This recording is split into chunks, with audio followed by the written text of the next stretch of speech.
बस कुछ ही देर में फैसला आ जाएगा। सीएम एकनाथ शिंदे इसके बाद प्रेस कॉन्फ्रेंस करेंगे। आपको बता दें कि महाराष्ट्र के विधायकों की अयोग्यता पर फैसला बस कुछ ही देर में आने वाला है। स्पीकर राहुल नार्वेकर फैसला सुनाएंगे और फैसले के बाद सीएम एकनाथ शिंदे भी प्रेस कॉन्फ्रेंस करेंगे और इससे पहले उन्होंने भी ये भी कहा है कि हमारे पक्ष में फैसला आएगा। आपको बता दें कि 16 विधायकों पर फैसला आना है। दोनों गुट के दफ्तरों के बाहर भी सुरक्षा बढ़ा दी गई है, पुलिस बल को तैनात कर दिया है और फैसले के बाद दोनों शिवसेना गुट के लोग नारेबाजी भी कर सकते हैं और जिसको देखते हुए सुरक्षा भी यहां पर बढ़ा दी गई है। आपको बता दें कि शिवसेना विधायकों के योग्यता पर फैसला आने वाला है और इसको लेकर अब सुरक्षा भी बढ़ा दी गई है। महाराष्ट्र के मुख्यमंत्री एकनाथ शिंदे सहित शिवसेना विधायकों की अयोग्यता मामले में फैसले का बेसब्री से इंतजार आज खत्म हो सकता है। मई में शुरू हुए विधायकों की अयोग्यता याचिका पर आज स्पीकर राहुल नार्वेकर फैसला सुना सकते हैं। मुख्यमंत्री एकनाथ शिंदे गुट को उम्मीद है कि फैसला उनके हित में आएगा, जबकि उद्धव ठाकरे गुट फैसला उनके पक्ष में न आने के बाद की तैयारी किए बैठा है। उद्धव गुट की शिवसेना फैसला उनके खिलाफ आने के बाद सुप्रीम कोर्ट जाने की तैयारी में भी है। हालांकि बाकी स्थिति अब कुछ ही देर में फैसला आने के बाद ही कुछ देखने मिलेगा और फिलहाल सुरक्षा बल भी तैनात किए गए हैं क्योंकि इसके बाद नारेबाजी भी देखने मिल सकती है और साथ ही साथ जिस तरह से अभी विधायक भी पहुंचना शुरू हो गए हैं, 4:30 बजे तक ये फैसला आ जाएगा और जिस तरह से शिंदे और उद्धव गुट के नेता जो हैं विधानसभा पहुंचना शुरू हो चुके हैं। आपको बता दें कि आज महाराष्ट्र की सियासत निर्णायक मोड़ पर खड़ी है। स्पीकर को आज एकनाथ शिंदे के खिलाफ अयोग्यता नोटिस पर फैसला लेना है। अगर सीएम शिंदे का गेम बिगड़ा तो महाराष्ट्र की सत्ता की चाबी अजीत पवार के हाथ में जा सकती है और ऐसे में अजीत पवार किंग मेकर बनकर ही रह जाएंगे या किंग बनेंगे, इस पर देखना दिलचस्प होगा। लेकिन आपको बता दें कि महाराष्ट्र की सियासत में लगातार 2 साल 2 बड़ी बगावतें लेकर आई है। 20 जून 2022 को शिवसेना विधायक एकनाथ शिंदे के नेतृत्व में बागी हो गए थे। तब उद्धव ठाकरे को मुख्यमंत्री की कुर्सी छोड़नी पड़ी थी। शिवसेना के बागी विधायकों ने भारतीय जनता पार्टी के समर्थन से नई सरकार बना ली और एकनाथ शिंदे मुख्यमंत्री बन गए। इस बगावत के करीब 1 साल बाद अजीत पवार ने चाचा शरद पवार से भी बगावत की और आपको बता दें कि आज एकनाथ शिंदे और जो उद्धव ठाकरे नेता हैं वो सभी पहुंचना शुरू हो गए हैं वहां पर और कुछ ही देर में फैसला भी आ सकता है। बताया जा रहा है कि सुरक्षा जो तैनात किए गए हैं वहां पर, क्योंकि इसके बाद नारेबाजी भी देखने मिल सकती है। आज स्पीकर का फैसला किसी एक पक्ष में आएगा, चूंकि दोनों पक्षों ने एक दूसरे के खिलाफ याचिकाएं दायर की है और ऐसे में अगर शिंदे गुट योग्य ठहराया जाता है तो उद्धव खेमा अयोग्य घोषित हो जाएगा और अगर शिंदे गुट अयोग्य हो जाता है तो उद्धव गुट को योग्य मान लिया जाएगा। अयोग्य विधायकों के पद भी रद्द हो जाएंगे और कुछ ही महीने बाद राज्य में विधानसभा चुनाव भी हैं। वहीं एकनाथ शिंदे गुट को अयोग्य घोषित किए जाने की स्थिति में उद्धव खेमे की ताकत बढ़ना तय माना जा रहा है और इसका राजनीतिक लाभ भी उद्धव गुट को मिलेगा। उद्धव गुट की कोशिश रहेगी कि कुछ महीने बाद होने वाले लोकसभा चुनाव में इस मुद्दे को उठाया जाए और उसके बाद विधानसभा चुनाव में भी इसी मसले के बहाने बीजेपी और शिंदे को भी घेरा जाए। देखिए, यदि शिंदे गुट स्पीकर की परीक्षा में पास हो गया यानी कि योग्य घोषित कर दिया जाता है तो उद्धव गुट के पास कुछ हाथ नहीं लगेगा। चुनाव आयोग पहले ही शिंदे कैंप को असली शिवसेना बतौर चुनाव चिन्ह तीर कमान सौंप चुका है। अब स्पीकर से भी निराशा हाथ लगेगी तो पार्टी के भी टूटने की आशंका है और इतना ही नहीं, आने वाले चुनाव में संगठन के सामने खुद को साबित करने की बड़ी चुनौती खड़ी हो जाएगी। संभव है कि स्पीकर के फैसले के बाद कुछ विधायक भी उद्धव गुट का साथ छोड़ सकते हैं, उद्धव ठाकरे का साथ छोड़ सकते हैं। और ये बात उद्धव ठाकरे भी जानते हैं, इसलिए उन्होंने पहले ही ऐलान कर दिया है कि स्पीकर का फैसला पक्ष में नहीं आता है तो वो सुप्रीम कोर्ट का रुख करेंगे और विधानसभा अध्यक्ष के निर्णय को चुनौती देंगे। थोड़ी देर में ही ये बड़ा फैसला आ जाएगा, जिसके बाद ये स्पष्ट हो जाएगा। दोनों गुट के वकील भी विधानसभा पहुंच चुके हैं और थोड़ी ही देर में चर्चा के बाद इसका फैसला भी आ जाना है। देखिए, अगर अभी देखा जाए तो शिंदे गुट को 40 विधायकों का समर्थन है, जबकि उद्धव गुट के पास सिर्फ और सिर्फ 15 विधायकों का समर्थन है। और योग्य घोषित होने की स्थिति में एकनाथ शिंदे चौथी बड़ी बाधा पार करेंगे। इससे पहले जुलाई 2022 में उन्होंने फ्लोर टेस्ट की बाधा पार की थी और इसके बाद सुप्रीम कोर्ट ने उनके नेतृत्व में सरकार को हरी झंडी दिखाई थी।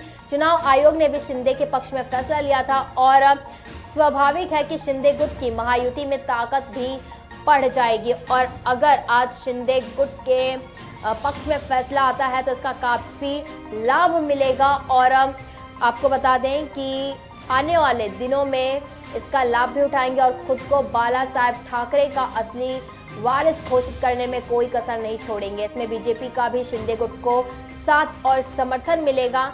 हालांकि अयोग्य ठहराए जाने पर शिंदे और उनके विधायकों का राजनीतिक भविष्य संकट में आ सकता है। शिंदे गुट भी अयोग्य होने की स्थिति में सुप्रीम कोर्ट का रुख कर सकते हैं। यानी कि अगर फैसला उद्धव गुट के पक्ष में आता है तो शिंदे गुट भी सुप्रीम कोर्ट का रुख कर सकता है। और अगर शिंदे गुट के पक्ष में ये फैसला आता है तो उद्धव गुट जरूर ऐलान भी कर दिया है कि उद्धव गुट सुप्रीम कोर्ट जाएगा। हालांकि बस कुछ और समय बाकी है, जिसके बाद ये फैसला आ जाएगा और क्लियर हो जाएगा कि जिस तरह से इतने समय से विधायकों की अपात्रता को लेकर ये मामला चल रहा था, उसको लेकर अब आज महाराष्ट्र की सियासत के लिए ये बड़ा दिन है। दल बदल के खिलाफ अयोग्य ठहराए जाने की याचिकाओं पर स्पीकर राहुल नार्वेकर बस कुछ ही देर में फैसला लेंगे। एकनाथ शिंदे गुट और उद्धव खेमे ने एक दूसरे के खिलाफ अयोग्य घोषित किए जाने का नोटिस दिया था और ऐसे में दोनों ही दलों के लिए आज का ये दिन बेहद ही खास है।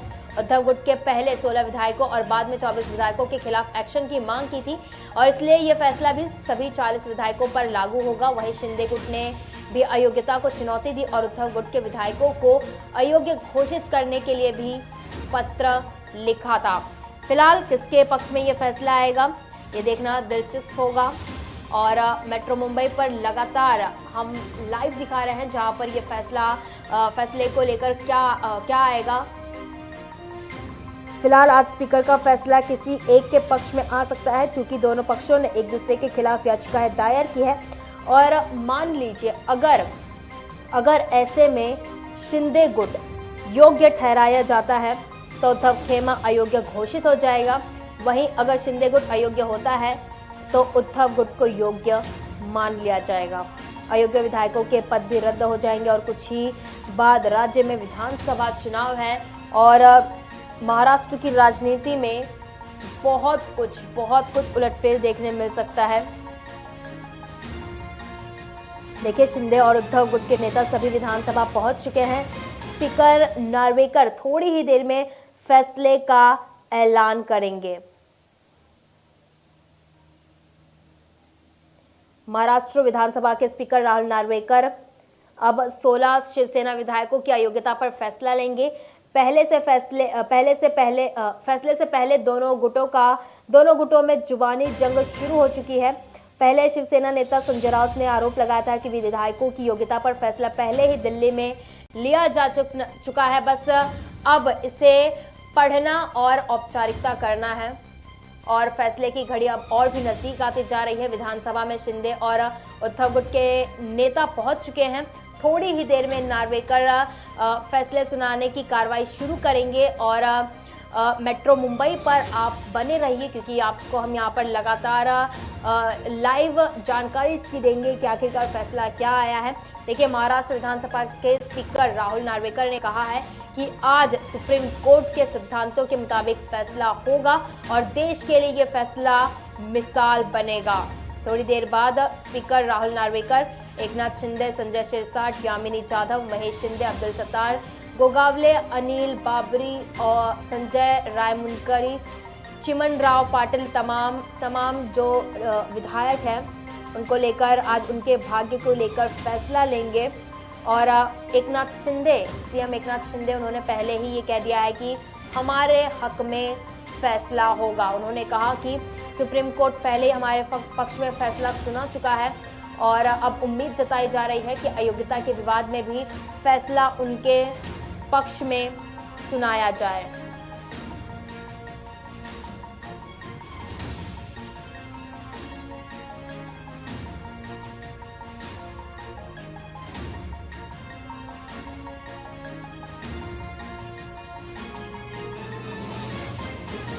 महाराष्ट्र विधानसभा अध्यक्ष राहुल नार्वेकर और मुख्यमंत्री शिंदे के मुलाकात पर आपत्ति भी जताई थी। उद्धव ठाकरे ने कहा कि जज ही आरोपी के पास जा रहा है, इतिहास में पहले ऐसा कभी नहीं हुआ।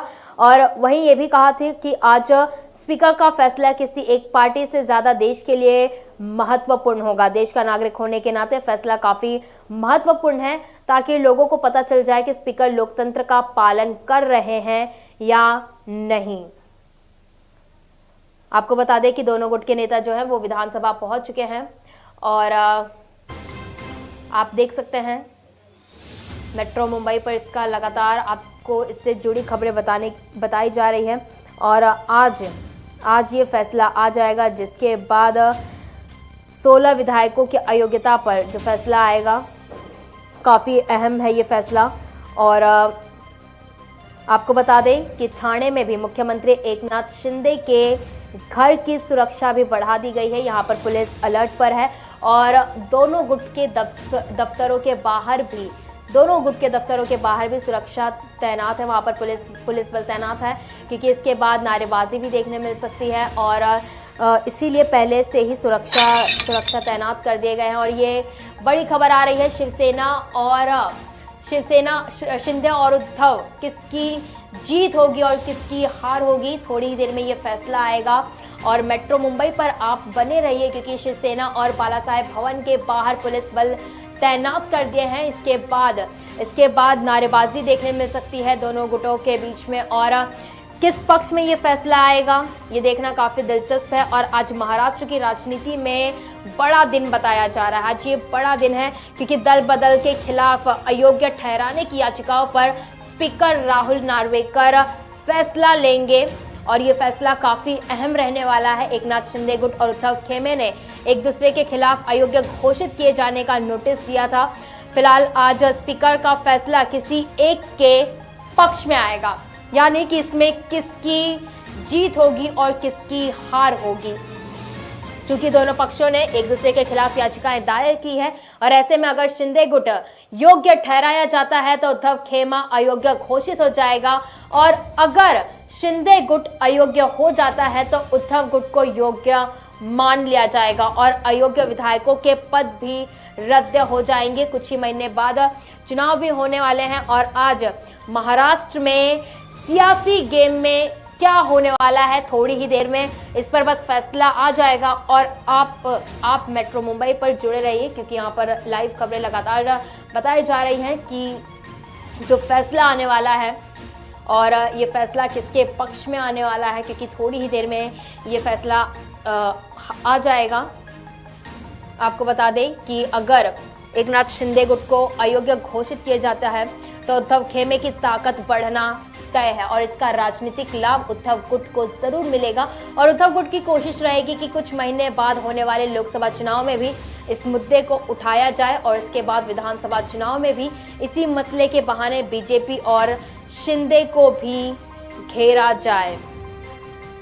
अगर शिंदे गुट स्पीकर की परीक्षा में पास हो गया यानी कि योग्य घोषित कर दिया जाता है तो उद्धव गुट के पास कुछ भी नहीं बचेगा।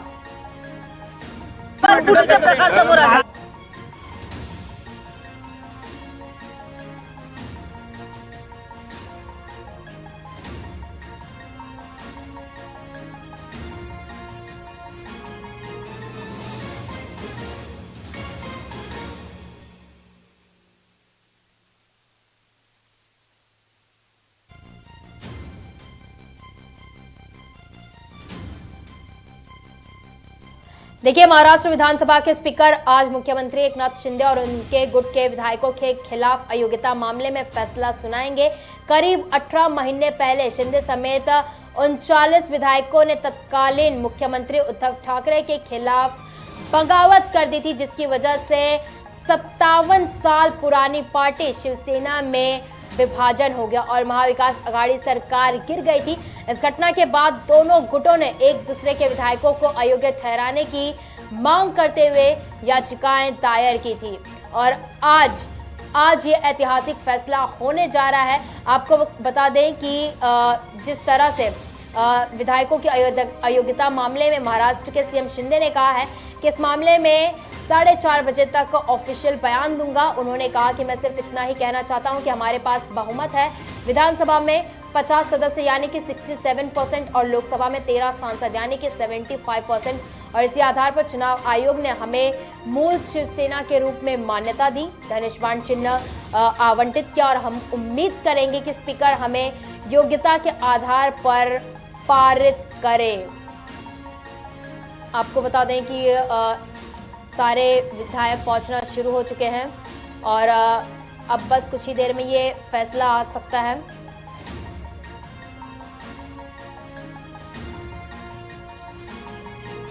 आपको बता दें कि विधायकों की अयोग्यता मामले में फैसले से पहले आदित्य ठाकरे ने स्पीकर पर सवाल उठाए। उन्होंने पूछा कि आप किस संविधान का पालन कर रहे हैं। नार्वेकर का मुख्यमंत्री से वर्षा बंगले पर मिलना वैसे ही है जैसे कोई न्यायाधीश अभियुक्त से मिलता है। महाराष्ट्र में ऐसा कभी नहीं हुआ। आज का दिन बहुत महत्वपूर्ण है। देश के संविधान के मुताबिक अगर जाए तो 40 गद्दारों को बाहर किया जाना चाहिए और ये परिणाम पार्टी के लिए नहीं बल्कि देश के लिए महत्वपूर्ण है। आज का ये फैसला काफ़ी अहम रहने वाला है और इसको लेकर अब बस कुछ ही देर में फैसला आना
आज पूरे देश की निगाहें महाराष्ट्र विधानसभा स्पीकर पर लगी हुई है। स्पीकर राहुल नार्वेकर को महाराष्ट्र के सीएम एकनाथ शिंदे समेत 16 विधायकों की अयोग्यता पर फैसला करना है और ये फैसला सभी 40 विधायकों पर लागू होगा जो शिंदे गुट के साथ है।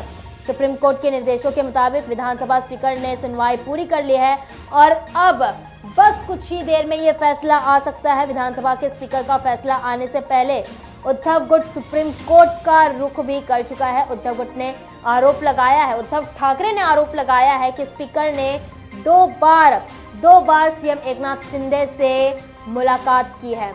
आपको बता दें कि यह फैसला 31 जनवरी तक आना था, लेकिन बाद में सुप्रीम कोर्ट ने इसे 10 जनवरी तक बढ़ा दिया और इस बीच 7 जनवरी को दोपहर के भोजन पर महाराष्ट्र के मुख्यमंत्री एकनाथ शिंदे और विधानसभा अध्यक्ष राहुल नार्वेकर की मुलाकात हुई। फैसले से पहले ही उद्धव ठाकरे ने स्पीकर और शिंदे को सीएम शिंदे की मुलाकात पर सवाल खड़े किए हैं और इस पर आपत्ति जाहिर की है। आपको बता दें कि विधायक जो हैं वो धीरे धीरे पहुंचना शुरू हो चुके हैं वहां पर और सभी पहुंच भी चुके हैं और आपको बता दें कि सुरक्षा भी पुलिस बल भी तैनात कर दिए हैं क्योंकि इसके बाद देखने मिल सकता है नारेबाजी भी की जा सकती है और फैसले के बाद अगर ये फैसला उद्धव गुट के पक्ष में आता है तो आज उद्धव गुट काफी ज्यादा खुश रहेगा और उसके बाद अगर ये फैसला शिंदे गुट के पक्ष में आता है तो इसका असर अगर फैसला कुछ भी आने पर इसका असर चुनाव पर जरूर पड़ने वाला है क्योंकि आपको बता दें कि जिस तरह से महाराष्ट्र की सियासत में आज के लिए ये बहुत बड़ा दिन माना जा रहा है और जिस तरह से देखा गया था बगावत के बाद काफ़ी कुछ बदल गया था और अगर अभी देखा जाए तो शिंदे गुट को 40 विधायकों का समर्थन है जबकि उद्धव गुट के पास सिर्फ 15 विधायकों का समर्थन है। योग्य घोषित होने की स्थिति में एकनाथ शिंदे चौथी बार बाधा पार करेंगे। देखिए अगर आपको बताया जाए अगर अयोग्य घोषित किया जाता है तो मुख्यमंत्री एकनाथ शिंदे और उनके गुट के मंत्री और विधायकों को तुरंत इस्तीफा देना होगा और टेक्निकल तौर पर सरकार भी गिर जाएगी यानी कि अगर ये फैसला जो है उद्धव गुट के पक्ष में आता है तो शिंदे सरकार गिर जाएगी और उनके मंत्रियों को विधायकों को तुरंत इस्तीफा भी देना होगा और टेक्निकल तौर पर सरकार भी गिर जाएगी और महायुति को नई सरकार के गठन की कवायद शुरू करनी होगी। शिंदे गुट के अयोग्य होने की स्थिति में भी बीजेपी गठबंधन के पास जरूरी बहुमत रहेगा। विधानसभा की कुल 228 सीटें हैं और बहुमत के लिए 145 सदस्यों का साथ होना जरूरी है। आपको बता दें कि जो भी फैसला आना है उसका बेसब्री से इंतजार भी किया जा रहा है और आपको बता दें कि जून 2022 में सीएम शिंदे और कई विधायकों ने तत्कालीन मुख्यमंत्री उद्धव ठाकरे के खिलाफ बगावत कर दी थी जिसके कारण शिवसेना में टूट हो गई थी और आपको बता दें कि ऐतिहासिक फैसले को लेकर थोड़ी देरी हो रही है और ये फैसला अभी तक सेंट्रल हॉल में राहुल नार्वेकर नहीं पहुंचे हैं। हालांकि इस फैसले में थोड़ी सी और देरी हो सकती है। ये फैसला 4:30 बजे तक आ जाना था लेकिन थोड़ी देरी हो रही है यानी कि कयास लगाए जा सकते हैं कि ये फैसले में अभी और कुछ समय लगेगा।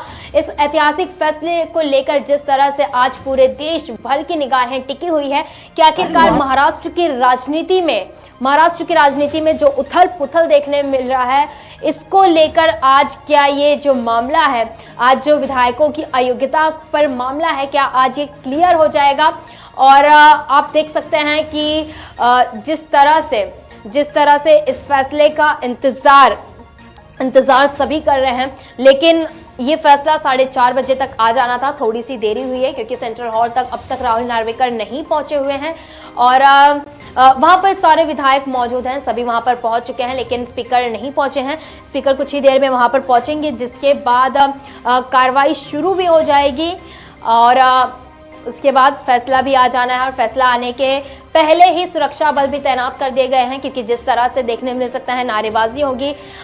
किसी एक पक्ष में अगर ये फैसला भी आता है तो उस पक्ष के जो विधायक रहेंगे काफ़ी उनमें जश्न का माहौल भी रहेगा लेकिन अगर उनके पक्ष में ये नहीं आता है तो नारेबाजी देखने मिल सकती है, उनमें गुस्सा भी देखने मिल सकता है और कोई भी अप्रिय घटना ना हो इसके पहले ही दोनों गुट के दफ्तरों के बाहर सुरक्षा व्यवस्था जो है वो और भी बढ़ा दी गई है।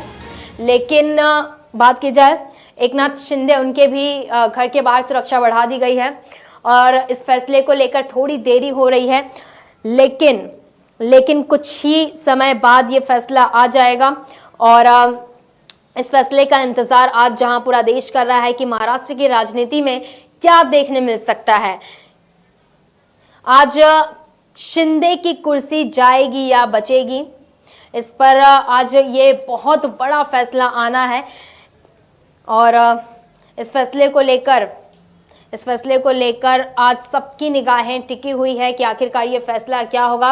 विधानसभा के स्पीकर कुछ ही देर में, यानी कि देरी हुई लेकिन कुछ ही देर के बाद वो फैसला सुना देंगे। आज हा निर्णय आम्ही 1.5 वर्षापूर्वी घेतला नसता, आज शिवसेनेचं अस्तित्व राहिलं असतं का?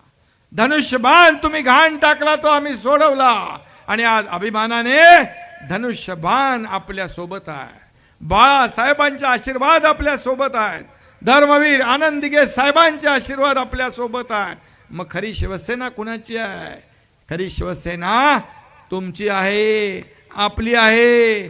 आणि म्हणून मी आपल्याला एवढंच सांगतो, ज्या लोकांनी शिवसैनिकांना रस्ता बंद केला, ताटकळत ठेवलं, त्यांचं खच्चीकरण होताना फक्त उघड्या डोळ्यांनी पाहण्याचं काम केलं, आज वर्षा सर्व शिवसैनिकांसाठी उघडा आहे, उघडा आहे। कोणी कार्यकर्ता तिकडे येऊ शकतो। आणि म्हणून आज एक बदल घडलाय या राज्यामध्ये, विकासाचा बदल होतोय, विकासाला चालना मिळतेय। गेले 2.5 वर्षात मागच्या जे सुरू असलेले प्रकल्प बंद करण्याचं काम ज्यांनी केलं, या राज्याला मागे नेण्याचं काम ज्यांनी केलं, मगाशी संतोष बांगर यांनी सांगितलं, घेणारे आहे, घेणं माहीत आहे, पण या एकनाथ शिंदेने कधी मागितलं नाही, घेतलं नाही। एकनाथ शिंदे देत गेला, देत गेला, देत गेला।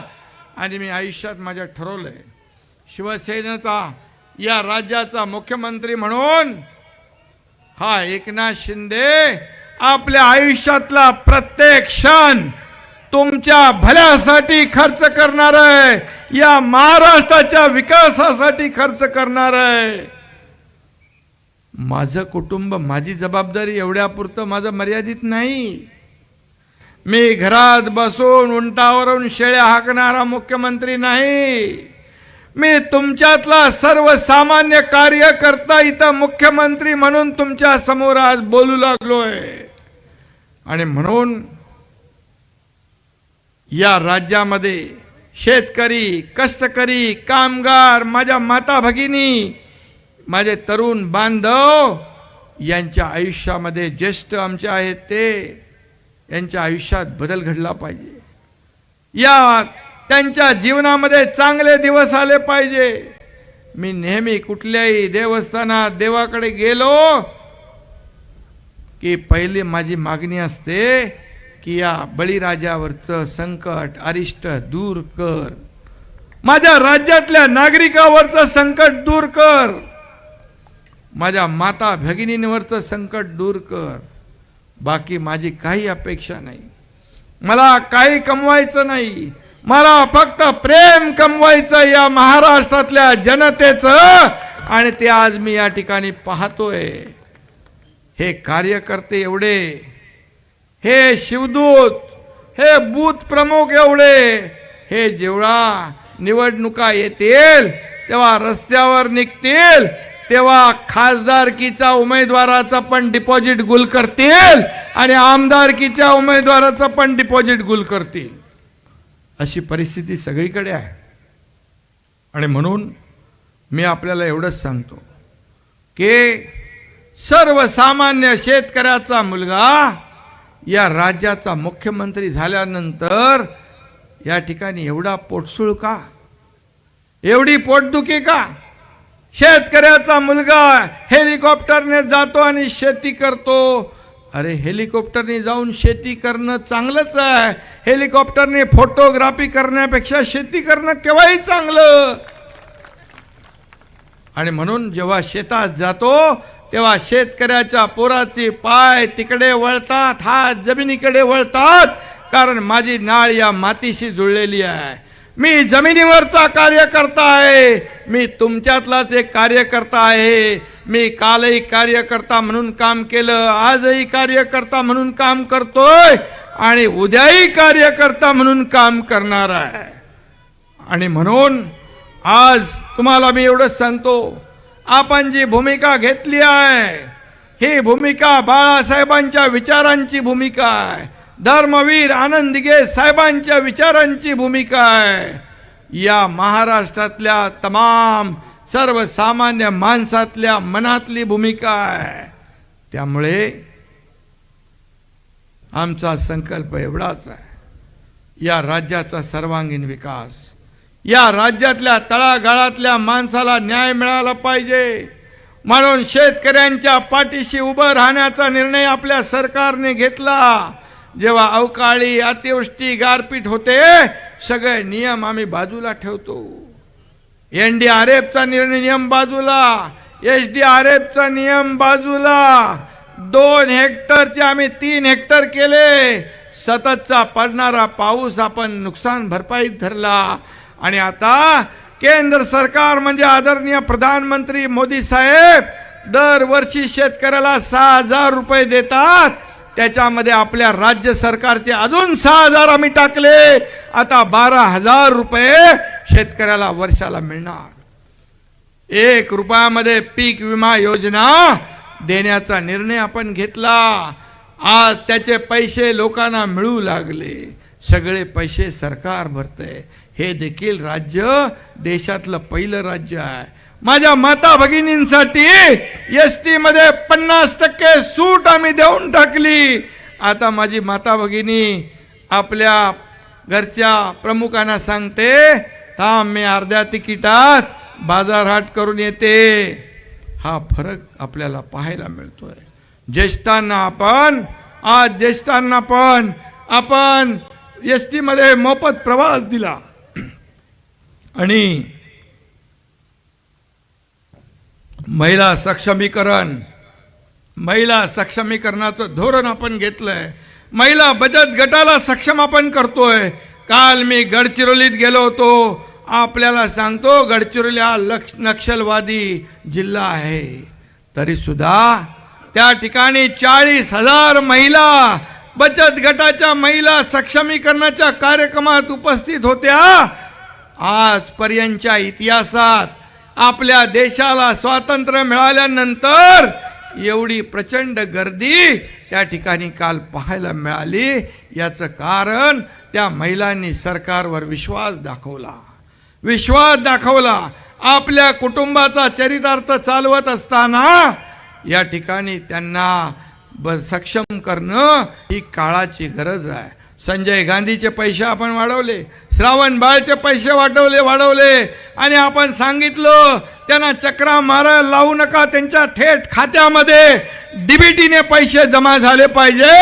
हा देखील निर्णय आपल्या सरकारने घेतला आहे. असे अनेक निर्णय आपल्या सरकारने घेतले आणि म्हणून मी आपल्याला एवढंच सांगतो, आज हे महाशिवसंकल्प अभियान आहे.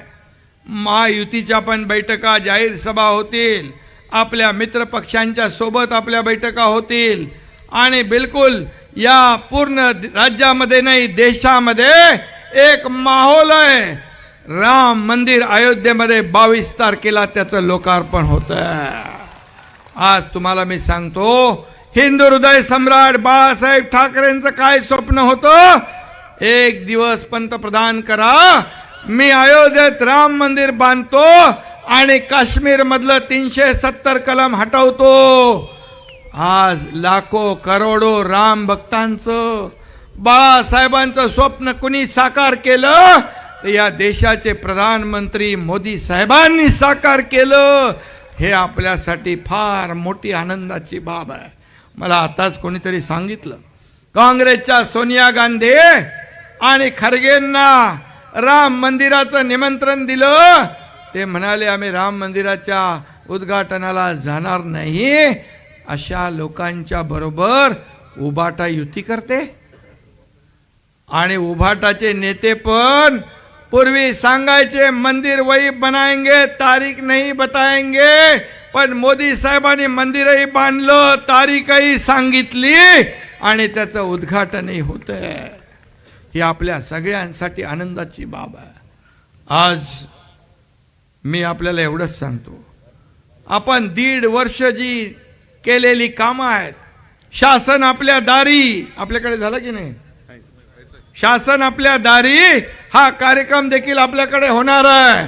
महिला सक्षमीकरण हा कार्यक्रम देखील होणार आहे, कालपासून सुरू झाला आहे. शासन आपल्या दारीमध्ये योजना, लाभ, निर्णय लोकांपर्यंत थेट गेले पाहिजे, म्हणून आपण शासन आपल्या दारी केलं सुरू. कारण योजनांचा लाभ घ्यायला लोक चक्रा मारायचे, कंटाळून जायचे कटकटीला, आणि मग तो लाभाचा नाद सोडून द्यायचे. जसं सरकारी काम आणि 6 महिने थांब, हे आम्ही पूर्ण बदलण्याचा निर्णय घेतला. आणि तुम्हाला मी सांगतो, शासन आपल्या दारीच्या माध्यमातून 2,20,00,000 लाभार्थ्यांना आतापर्यंत लाभ मिळाला 22 कार्यक्रमांमधून. आणि म्हणून हे काम आपण करतोय. हे काम आपल्याला लोकांपर्यंत पोचवायचं आहे. शिवदूत, बूथ प्रमुख, कार्यकर्त्यांच्या माध्यमातून केंद्राने 9 वर्षात मोदी साहेबांनी केलेली कामं, या राज्याला दिलेली मदत, या आपल्या देशाचं नाव जगात उंच करण्याचं काम ज्या मोदी साहेबांनी केलं, त्यांच्या पाठीशी या सर्व महाराष्ट्रातल्या जनतेने त्यांचे हात बळकट करण्याचा निर्णय घेतलाय. कारण आपल्याला माहित आहे, जे 4 राज्याच्या निवडणुका झाल्या, त्या निवडणुकांमध्ये मोदी गॅरंटी चालली, बाकी लोकांच्या गॅरंटी लोकांनी धुडकावून लावल्या.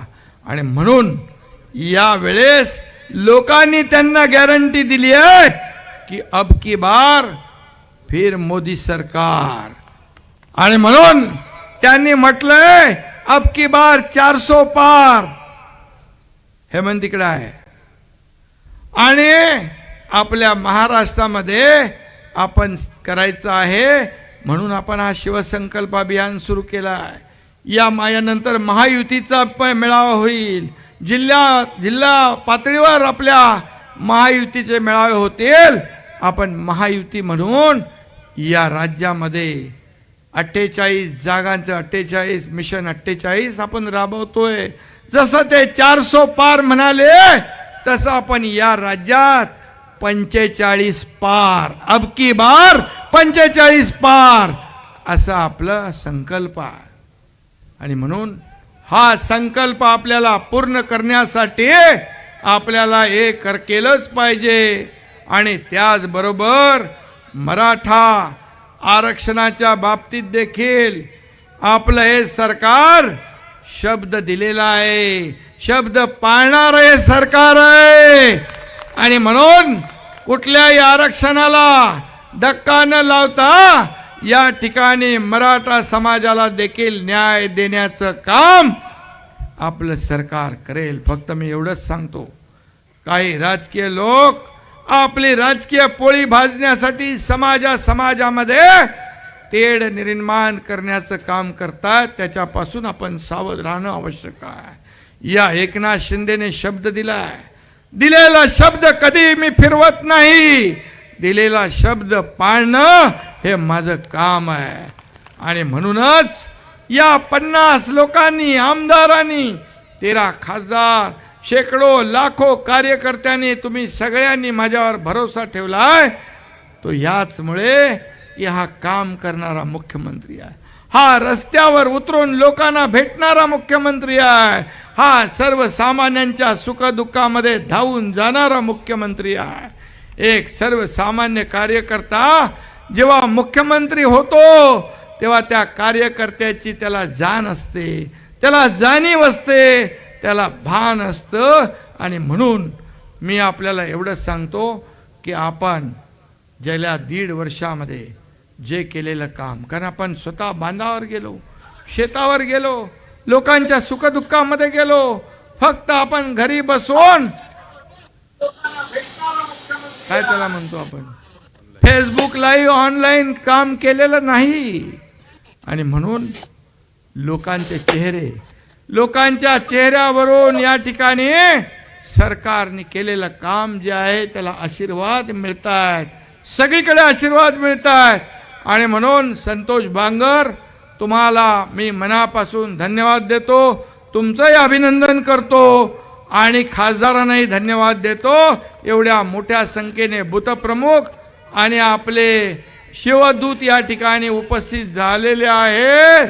त्या सगळ्यांना मी मनापासून खूप खूप शुभेच्छा आपल्याला देतो आणि धन्यवाद.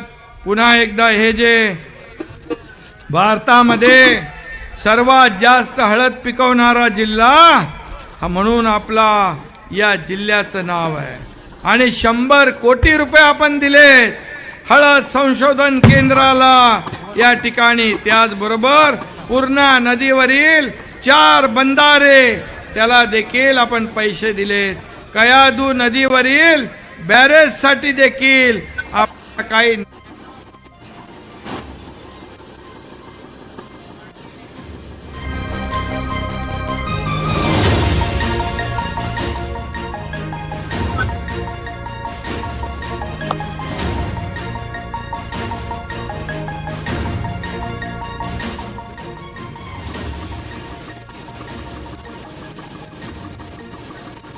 मेट्रो मुंबई पर लगातार हम आपको ये खबरें बता रहे हैं, जहां पर कुछ ही देर में स्पीकर राहुल नार्वेकर ये फैसला सुना सकते हैं और सारे विधायक वहां पर मौजूद हैं और ये कार्रवाई शुरू हो जाएगी. उसके बाद ऐतिहासिक फैसले का आज पूरा देश इंतजार कर रहा है, क्योंकि महाराष्ट्र की राजनीति में कुछ भी हो सकता है.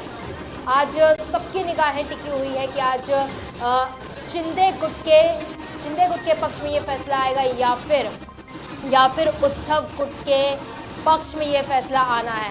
और फैसले से पहले ही सुरक्षा व्यवस्था और बढ़ा दी गई है. सीएम शिंदे के घर के बाहर भी पुलिस की सुरक्षा बढ़ा दी गई है. साथ ही साथ दोनों गुटों के दफ्तरों के बाहर भी सुरक्षा और भी बढ़ा दी गई है. लेकिन अब तक ये फैसला नहीं आया है. 4:30 बजे तक फैसला आना था, लेकिन देरी हुई है. और इस ऐतिहासिक फैसले को लेकर इंतज़ार किया जा रहा था और अब कुछ ही देर में इस फैसले पर यह फैसला आ सकता है. आपको बता दें कि आज महाराष्ट्र में स्पीकर राहुल नार्वेकर के फैसले से पहले राजनीतिक तापमान बढ़ गया है. शिवसेना में टूट के बाद उद्धव शिंदे गुट ने एक दूसरे के विधायकों को अयोग्य ठहराने की मांग वाली याचिका दायर की थी. और आपको बता दें कि स्पीकर राहुल नार्वेकर पहुंच गए हैं और कुछ ही देर में ये फैसला आ सकता है.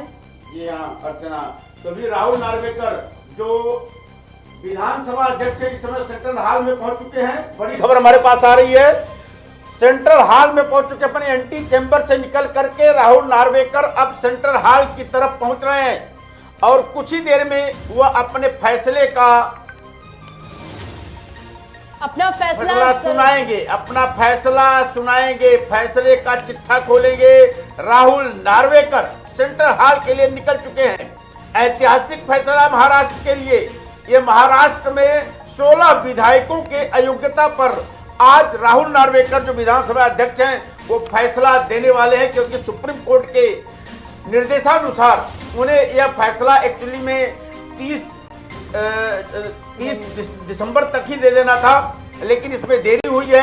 10 जनवरी को फैसला सुनाने जा रहे हैं. और फैसले में अगर मुख्यमंत्री एकनाथ शिंदे अयोग्य साबित होते हैं तो उन्हें मुख्यमंत्री पद से इस्तीफा देना पड़ेगा. सरकार के सीएम बदल सकते हैं.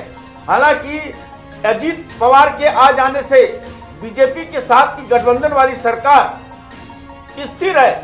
फिर भी सत्ता में बीजेपी बनी रहेगी.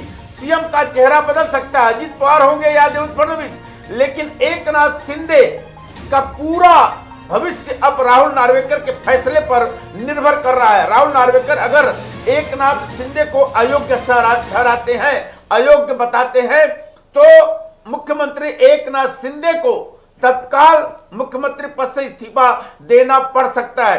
वैसे कानूनविदों के अनुसार बिना विधायक रहे एकनाथ शिंदे 6 महीने की अवधि तक सीएम बने रह सकते हैं, लेकिन वह किन्हीं शर्तों पर. अब देखना है कि यह फैसला किसके फेवर में आता है.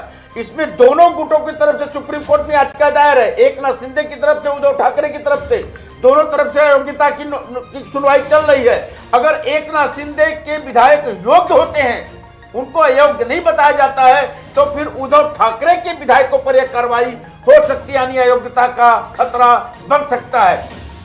फैसला किसके फेवर में आएगा, इसको लेकर के अटकलें बहुत लगाई जा रही हैं। पूरे महाराष्ट्र की राजनीति गरमाई हुई है, खलबली मची हुई है सत्ता में। महाराष्ट्र का सत्ता परिवर्तन होगा या मुख्यमंत्री एकनाथ शिंदे महाराष्ट्र की सत्ता में बने रहेंगे, इसको लेकर के तमाम तरीके के लोग कमेंट और फेसबुक पर मैसेज मेट्रो मुंबई के पास भेज रहे हैं। लगातार लोगों की नजरें लगी हुई हैं, लोग जानना चाहते हैं। फैसला 4:30 बजे आने वाला था, लेकिन इस समय 5:10 हो चुके हैं, लेकिन अभी तक राहुल नार्वेकर ने अपने फैसले को पढ़ना शुरू नहीं किया है। लेकिन एंटी चैम्बर से निकल करके इसके पहले उन्होंने कानून विशेषज्ञों से काफी चर्चा की, वरिष्ठ अधिकारियों से चर्चा की, वरिष्ठ वकीलों से इसके ऊपर विचार विमर्श करने के बाद उन्होंने फैसले का जो पुट्ठा बनाया उसको लेकर के अब वो सेंट्रल हॉल में पहुंच चुके हैं। दोनों दलों के विधायक भी इस समय सेंट्रल हॉल में हैं, फैसला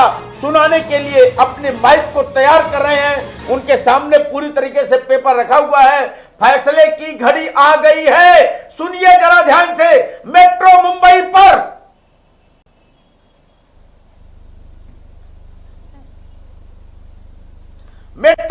पर हम फैसले की जो राहुल नार्वेकर सुनाने जा रहे हैं उसका सीधा कट टू कट प्रसारण हम आपको सुनाने जा रहे हैं, दिखाने जा रहे हैं। ये ऐतिहासिक फैसला है महाराष्ट्र के लिए। सुप्रीम कोर्ट के निर्देश के बाद आखिरकार आज 10 जनवरी को राहुल नार्वेकर विधानसभा अध्यक्ष हैं, वे अपना स्पीकर, जो विधानसभा स्पीकर हैं, वो अपना फैसला सुनाने जा रहे हैं 16 विधायकों की अयोग्यता और योग्यता के बारे में। महाराष्ट्र की सत्ता में फिर से खलबली मची हुई है। Under 21A, group number 4 consists of petition number 19, again filed by legislator belonging to the UBT faction, आप भी सुनिए under 21B, मेट्रो मुंबई पर challenging the defiance of whip with regards to the speaker's election. Group number 6 consists of petition number 21, again filed by legislator belonging to the UBT faction under 21B with regards to defiance of whip for the confidence motion. Group number 5 consists of petition number 22 to 24, which has been filed by legislator belonging to the Shinde faction under 21A and 21B. Group 2 consists of petition number 17, which has been filed against certain independents and members belonging to other parties under 2 subclause 2. So we shall, before I proceed with the judgment, pronouncement of the order, I would like to express my sincere gratitude towards the Honorable Supreme Court of India, which has provided an extremely guiding force by way of its order, whereby they have given a direction to the whole adjudication of the issues being decided in the proceedings today. Therefore, I would at the outset express my gratitude towards the apex court. At the same time, I would like to express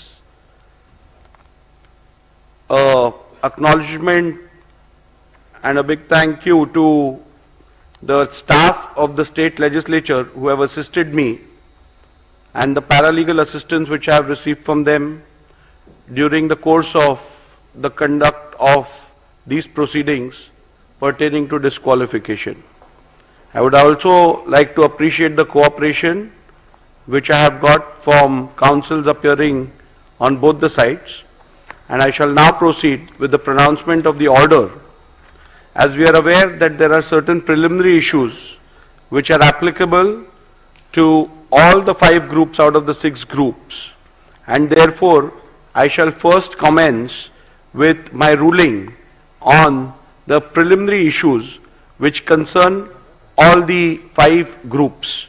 Thereafter, I shall pronounce the operative part of the orders concerning each group, and the relevant and important paragraphs pertaining to each group. So we shall commence with group number 1.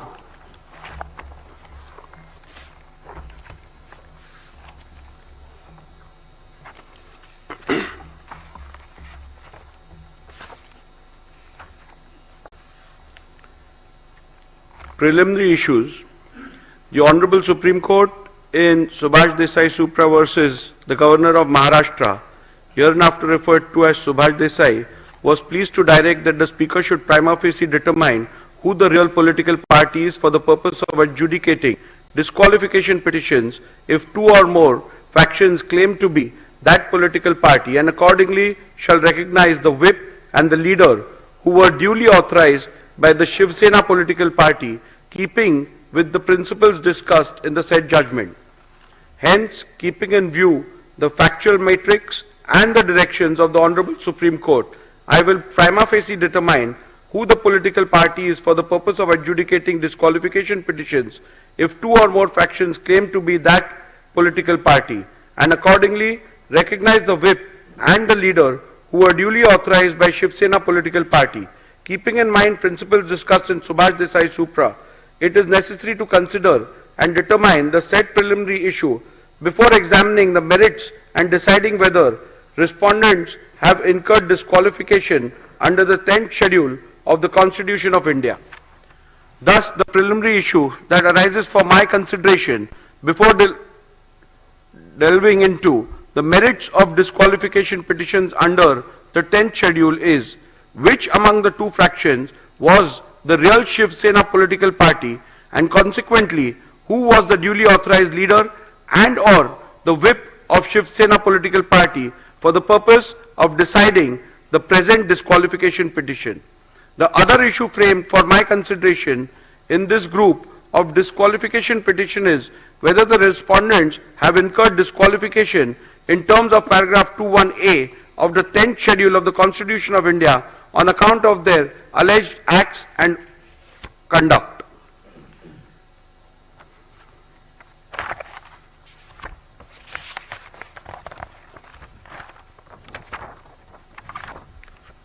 Paragraph 84 deals with the principles which have been laid down by the Honorable Supreme Court.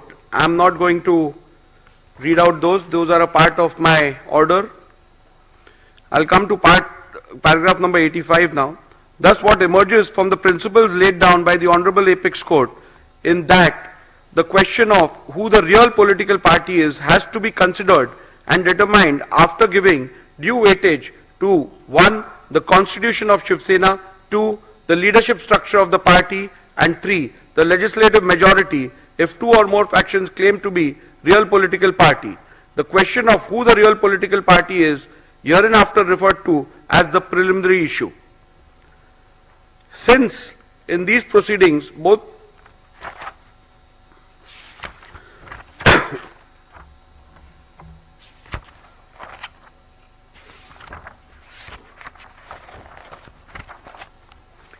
in the previous paragraphs I have recorded the submissions made by both the parties.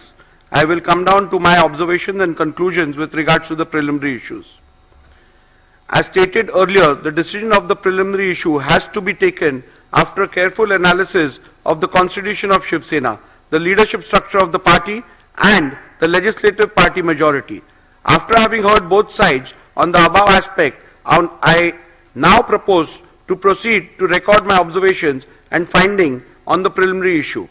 As is evident from the submissions of the parties, there is no consensus on the Constitution submitted to the Election Commission of India with consent of both the factions. Likewise, the parties have different point of view on the leadership structure, which has to be taken into consideration. The only aspect which is undisputed is the majority in the legislature party. Hence, to embark upon the finding on the preliminary issue, I will have to decide the relevant constitution which has to be taken into account, 2. The leadership structure which existed before the dispute arose. Further, it will also have to be determined as to when the rival factions emerged. Petitioner's assertion that the Constitution of the year 2018 is the relevant constitution which has to be taken into account for the purpose of determining the preliminary issue is based on the submission that 1. The 2018 constitution has to be considered as both the parties have relied upon the 2018 amended constitution and acted thereupon. 2. The Election Commission in its order dated 17/2/2023 in dispute case number 1 of 2022 has held that both the parties were aware of the 2018 amendment and thus the said constitution of 2018 has to be taken as the constitution which is done with the consent of both the factions, as the said constitution of 2018 was never disputed prior to the initiation of these disqualification petitions and the same was never challenged. 3. Respondents have themselves admitted and relied on the said constitution of 2018. And 4. The statement of Sri Yogesh Kadam that the filing of 2018 constitution along with the respondent's reply was a mistake done by the lawyers cannot be accepted, as the said statement is an afterthought and done only with the intention to mitigate the damaging statements made by Sri Dilip Lande. To the contrary, respondents have asserted that the constitution of the year 1999 has to be the one which has to be borne in mind, as according to the respondents, the constitution of the year 2018 was never submitted to the ECI. Respondents pointed out to the letter dated 4th April 2018 by way of which the petitioner based their claims of submissions of the said constitution to the ECI. By pointing out to the same, respondents submitted that both the said letters do not mention anything about the purported amendments to the constitution or submission of the same thereof to the ECI. A similar claim was made with respect to the letter dated 27/2/2018 by Shri Uddhav Thackeray in the special leave petition number 3997 of 2022. However, in the said SLP, there was no mention about the existence of any such letter dated 4th April 2018. The word submitted appearing in paragraph 168 of Subhas Desai means submitted before the ECI, as is evident from the further part of the said paragraph, which the petitioner has conveniently ignored. The respondents have further submitted that 2018 constitution has been wrongly annexed as a document. The stand of the respondent on the 2018 constitution has always been that it is unconstitutional and was secretly manufactured by Shri Uddhav Thackeray in cahoots with Mr. Anil Desai. This stand has been specifically taken in the reply filed by Shri Eknath Shinde before the Honorable Supreme Court in SLP number 3997 of 2023, way back on 16/3/2023, much before filing of the replies before the Speaker in August 2023. Further, even the additional replies filed on 25/10/2023 in the present proceedings, the aforesaid petition has been reiterated by the respondents. After having considered the submissions advanced by both the parties on the question as to which is the relevant constitution for the purpose of determination of the preliminary issue, I have come to the following conclusion. A. As per the Honorable Apex Court, if both the factions have submitted different versions of the constitution of the party, then in that case, what has to be taken into account is the constitution which was submitted to the ECI with the consent of both parties before the rival factions emerged. Before recording further conclusions, I find it imperative to reiterate that pursuant to the initiation of these संघर्ष शुरू हो गई है। आवाज बुलंद होने लगी है राहुल नार्वेकर की विधानसभा अध्यक्ष से। क्या फैसला आने वाला है, देखिए, सुनिए जरा। Memorandum stroke rules and regulation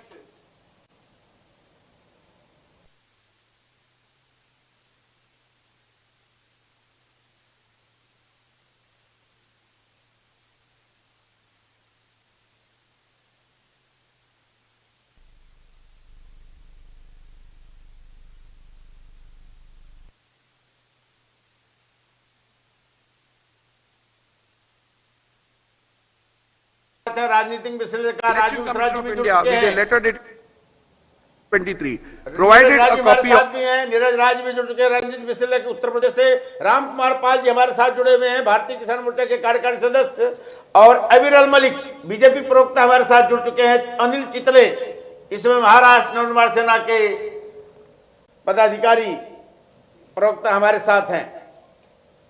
इस बीच में हम थोड़ा सा राहुल नार्वेकर की बातों को थोड़ा गौर से ध्यान से सुन ले, फिर इसके बाद हम लोग की बहस चालू होगी।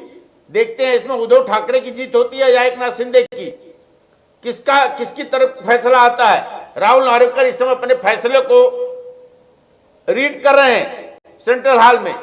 only constitution of Shiv Sena available on the record of the ECI.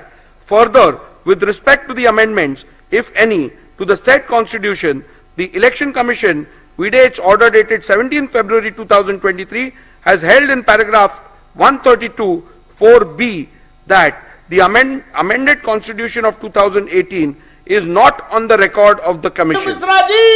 Thus, the petitioner's submission जो that the संविधान constitution of शिव the सेना ने 2018 में बनाया था, वो इलेक्शन कमीशन के पास पहुंचा नहीं था।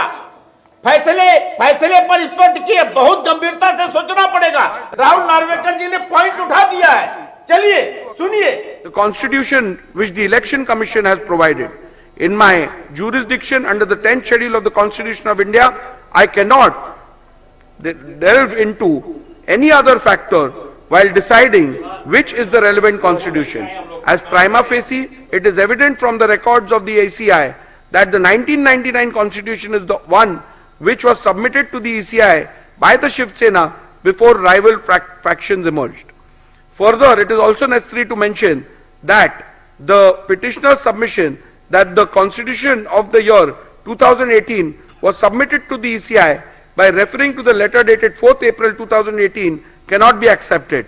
A bare perusal of the said letter dated 4th April 2018, by way of which the petitioner based their claim of submission of the said constitution to the ECI, does not bear any content which shows that an amended constitution was submitted to the ECI. The said letter only refers to the election held and the results thereof and nothing more. Further, on closer examination of the special leave petition filed by Mr. Uddhav Thackeray before the Honorable Supreme Court challenging the ECI decision SLP number 3997 of 2022, I find that exactly same claim has been made about the letter dated 27/2/2018, and there is no mention about the new letter of 4th April 2018. Accordingly, said letter of 2/7/2018 is on the website of the Election Commission of India. However, there is no document relating to the constitution annexed to it. Hence, on this ground also, petitioner's submission that the constitution of the year 2018 has to be taken into account cannot be accepted. Petitioner's submission that submitted before the speaker, petitioner's submission that into inverted submitted before the speaker would mean into inverted annexed by the petitioner and the respondents in their respective petitions and replies thereto cannot be accepted, as there is a clear provision under the 1986 rule where the leader has to submit the party constitution. Rule 3 subclause 1 subclause B of 1986 rule mandates that the leader into inverted shall furnish into inverted a copy of the rules and regulations, whether known as such or as constitution or any other name, of the political party concerned. Further, Rule 3 subclause 4 contemplates that whenever any change takes place in the information furnished by the leader of the legislature party under Rule 3 subclause 1, he shall as soon as may be thereafter, and in any case within 30 days from the date on which such change has taken place, or within such further period as the speaker may for sufficient cause allow, furnish in writing information to the speaker with respect to such change. Thus, the submission of constitution before the speaker has to mean submission under Rule 3 of 1986 rules. However, till date, Shiv Sena has not submitted any constitution on the record of the speakers of the speaker under the said Rule 3.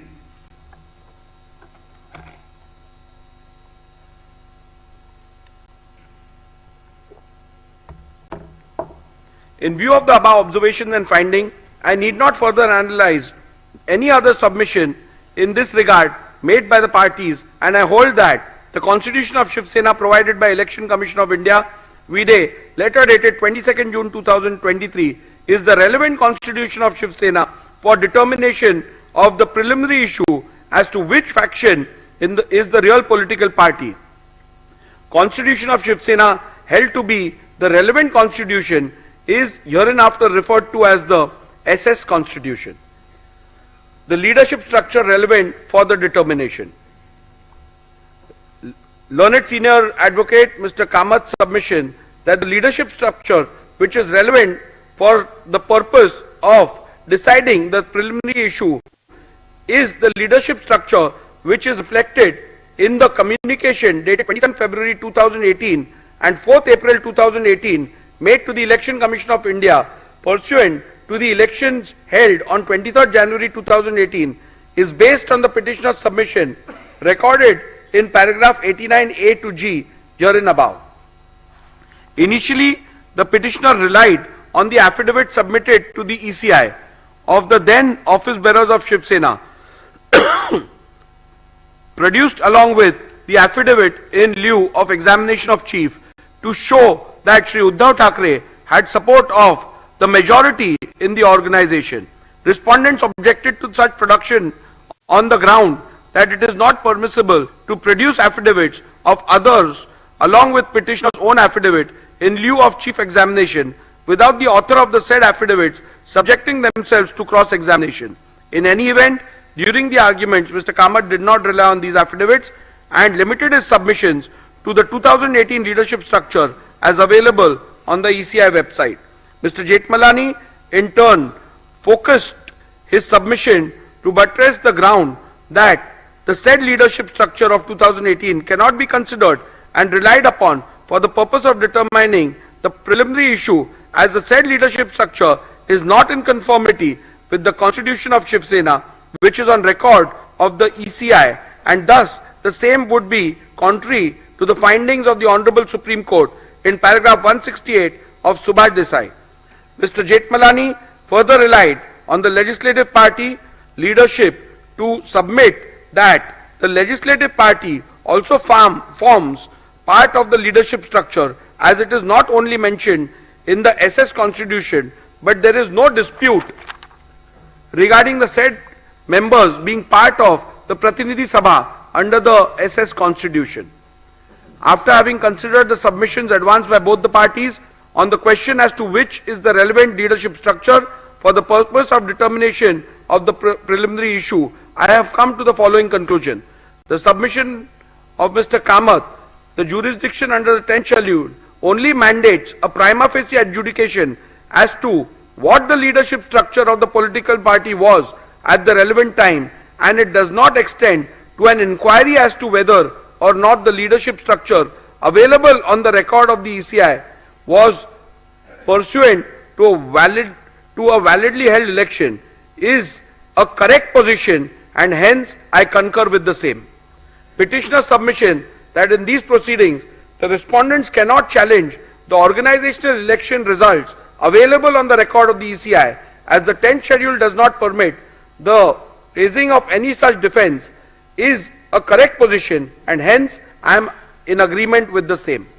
Respondent submission that the leadership structure of 2018 cannot be considered and relied upon for the purpose of determining the preliminary issue, as the said leadership structure is not in conformity with the Constitution of Shiv Sena, which is on record of the ECI, does not arise at this juncture, as it is a submission which has to be considered while determining whether the said leadership structure can be relied upon for the purpose of determining which faction represents the real political party, which would be dealt with at the appropriate juncture. The only question which is to be determined in the current part of the order is what and who all constituted leadership structure of Shiv Sena at the relevant time. Respondents have led detailed evidence, and despite being confronted during cross-examinations, they have been able to demonstrate that no organizational elections were held on 23/1/2018. On the contrary, in the affidavit in lieu of examination of Chief of Shri Sunil Prabhu, PW1, has stated that organizational elections were held on 23/1/2013 and 23/1/2018. However, Shri Sunil Prabhu has not claimed any personal knowledge of the same or without and whether he was present during the said elections.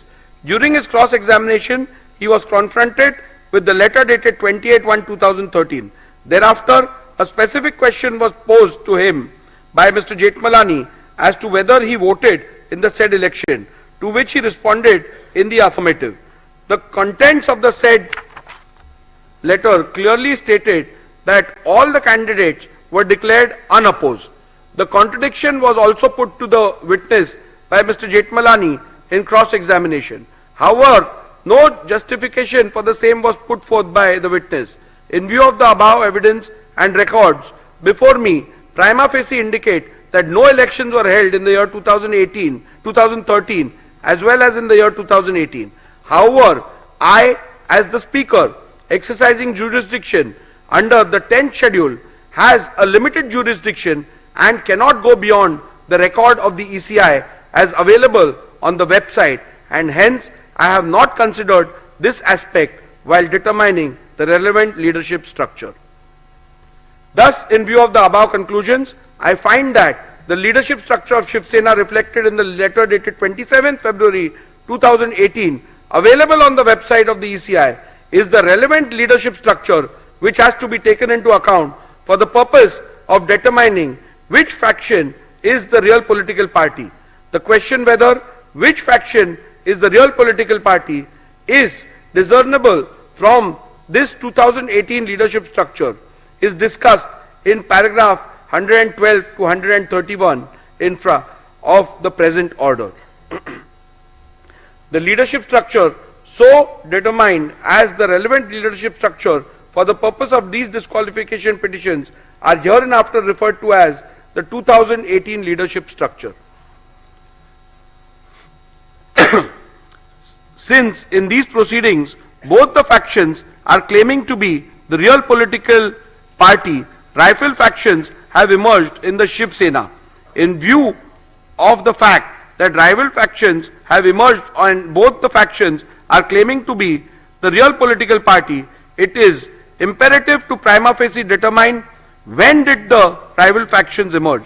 Thus, it is necessary to determine the relevant day on which rival factions emerged before further venturing into which of the faction was the real political party when rival factions emerged. At the outset, I must set straight the point that the determination of the Speaker exercising jurisdiction under the 10th schedule while deciding who the real political party is mandates only a preliminary inquiry which has to be done prima facie by taking into account material officially before the Speaker as the Master of the Legislative Assembly.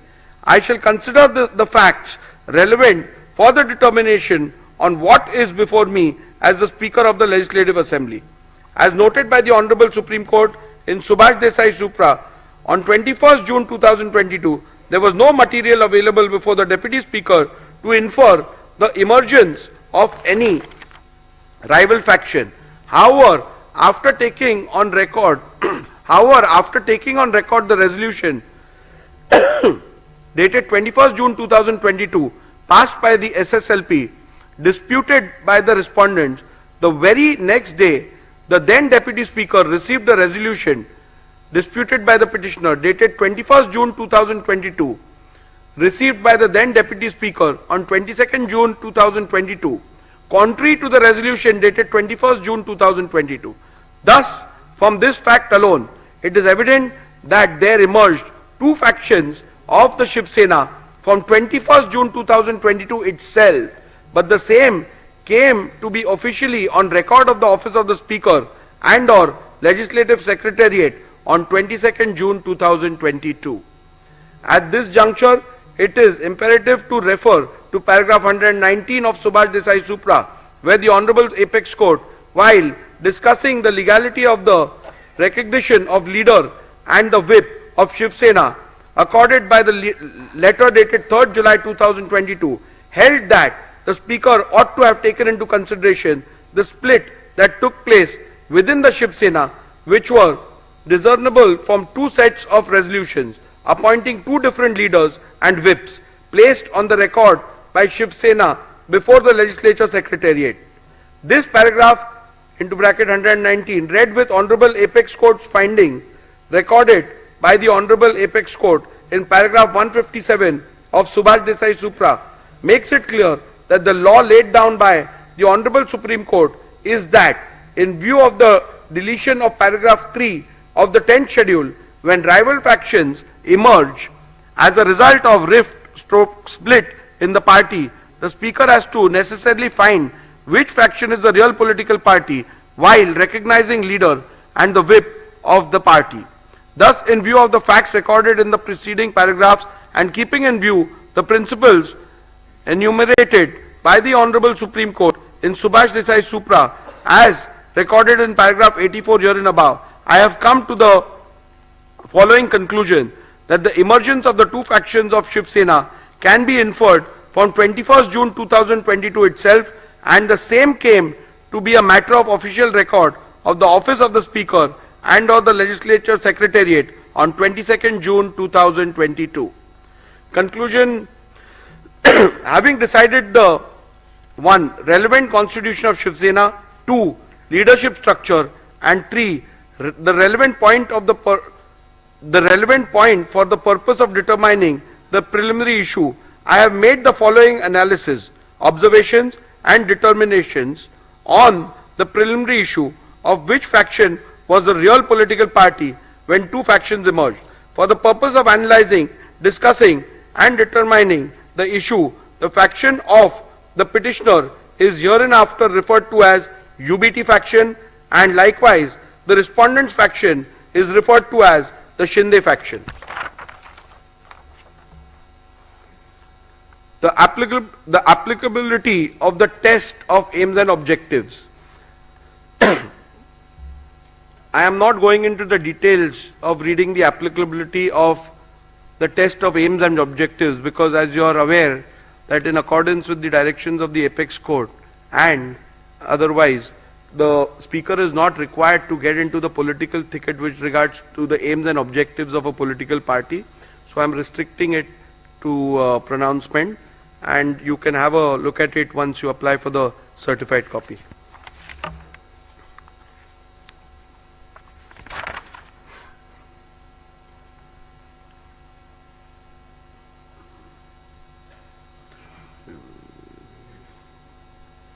The reason why Shiv Sena constitution assumes significance is to analyze whether the question of which faction is the real political party is discernible from the leadership structure identifiable from the said Shiv Sena constitution. So the Shiv Sena constitution is relevant to the extent of identifying the leadership structure. Leadership structure as a criteria to determine who was the real political party. As I have already held, which is the relevant constitution and the leadership structure of the Shiv Sena to be taken into account for deciding the preliminary issue, I now have to see whether the relevant leadership structure read with the SS constitution provides answers to the question which faction is the real political party and consequently determine the same.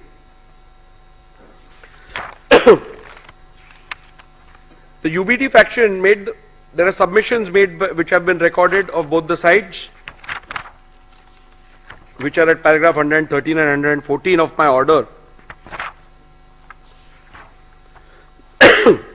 In view of the above recorded submissions of the parties, there emerges two further questions: whether 2018 leadership structure is in conformity with the constitution of Shiv Sena.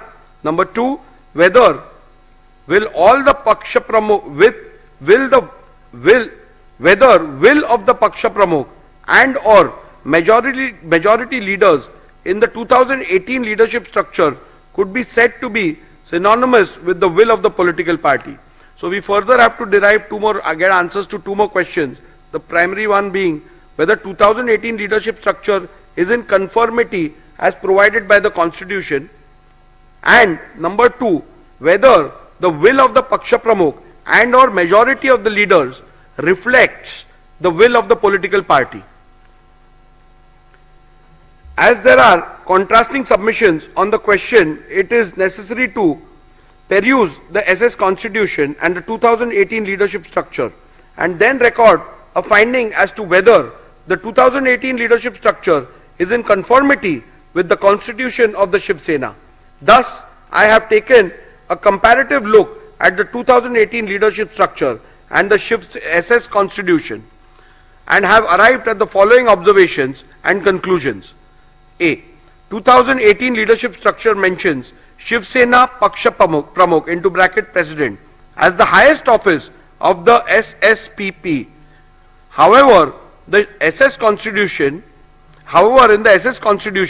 the highest office of the Shiv Sena political party is Shiv Sena Pramukh, but the said constitution distinguishes highest office and the highest authority and provides that Rashtriya Karyakarni is the highest authority whose decision shall be final. Shiv Sena SS Constitution provides that the members of the Rashtriya Karyakarni shall be called as Shiv Sena leaders and provides for a total number of 19 members, out of which 14 are to be elected by the Pratinidhi Sabha and the rest of the 5 members are to be appointed by Shiv Sena Pramukh. However, the 2018 leader structure envisages only 13 members in the Rashtriya Karyakarni, out of which 19 are to be elected and the remaining 4 are to be appointed. SS Constitution provides for a total number of 21 deputy leaders, out of which 17 are to be elected by the Pratinidhi Sabha and the rest of the 4 members are to be appointed by Shiv Sena Pramukh. However, the 2018 leader structure envisages 33 deputy leaders, out of which 21 are to be elected and the remaining 12 are to be appointed. The 2018 leadership structure provides for 3 categories of office bearers, vis-a-vis secretary, samanvayak and sanghatak. However, the constitution of Shiv Sena provides for 3 categories of office bearers, vis-a-vis president, Sarchitnis, general secretary, Koshadhyaksha, treasurer. From the observation recorded in the preceding paragraphs, it is evident that the 2018 leadership structure is not at all in conformity with the constitution of Shiv Sena. In view of this finding alone, it could very well be concluded that the 2018 leadership structure, which is not in conformity with the constitution of Shiv Sena, cannot be taken as the yardstick to determine which faction was the real political party at the relevant point of time. In view of the same, I have come to the conclusion that the 2018 leadership structure read with the SS Constitution does not provide a reliable outcome and or answer the question which faction is the real political party and hence cannot be relied upon to determine the said preliminary issue. Nevertheless, I am inclined to look at the second question regarding paragraph 115 here and above, where will of the Paksha Pramukh and or majority leaders in the 2018 leadership structure could be said to be synonymous with the will of the political party, so as to not leave any stone unturned in arriving at a decision. The determination of this question arises out of the alternate submissions made by the UBT faction that the 2018 leadership structure has to be taken ex facie, and the determination of which faction was the real political party has to be solely based on the said leadership structure without a comparison of the said structure with the leadership structure provided for in the constitution of the Shiv Sena. The said proposition would run counter to the principles laid down by the Honorable Apex Court in Subhash Desai Supra, where it was specifically provided that the leadership structure which has to be taken into consideration while determining the real political party has to be identifiable by the relevant constitution. Thus, although in the light of my finding on the preceding question, the aspect need not be looked into. However, I intend to look into the said aspect any which way, considering the gravity and importance of the dispute. Hence, following are my observations, findings and conclusions on the said aspect.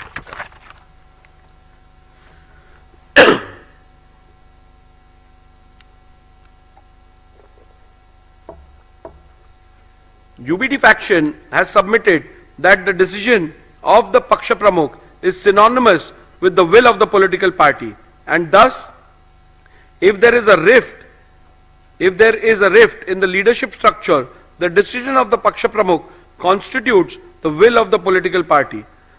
This proposition is devoid of merit, as I do not find any substance to allow the same. The reason for the same are recorded herein below. The proposition perhaps would have been a valid point if the party president was the sole repository of the decision making with respect of the policy and administration of the party. For analyzing the said submissions, a perusal of the SS Constitution was made. The SS Constitution provided that Rashtriya Karyakarni shall be the highest authority of the party, and its decision in all matters concerning the party policy and party administration shall be final. It is also to be noted that the Paksha Pramukh is only a presiding member of the said highest authority in the party, and in no way is the sole repository of decision making in the party. Thus, in view of the same, the submission that the decision and or the will of the Paksha Pramukh is synonymous with the will of the political party cannot be accepted. It would be appropriate to note that the SS Constitution does not even have a post called Paksha Pramukh. However, it was argued by the UBT faction that the nomenclature difference in the 2018 leadership structure and the SS Constitution is not a relevant factor for the purpose of deciding the preliminary issue. Even though I have held in paragraph 117 that 2000 leadership structure is not at all in conformity with SS Constitution, I shall consider this submission.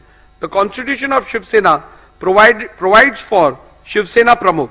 The submission of the petitioner that Shiv Sena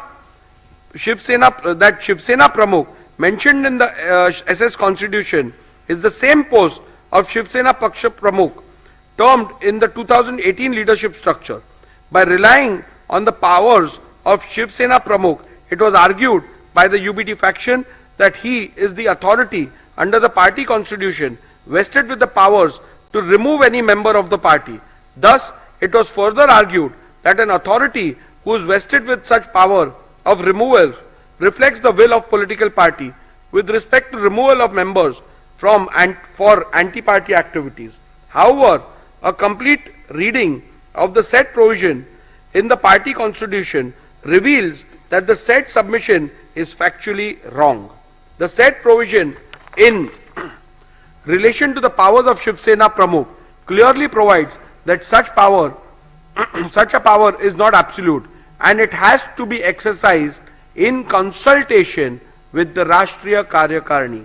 Further, it has to be noted that such a power is only available to the Shiv Sena Pramukh for the purpose of removal of members mentioned in Article 8, Schedule B of the said Constitution.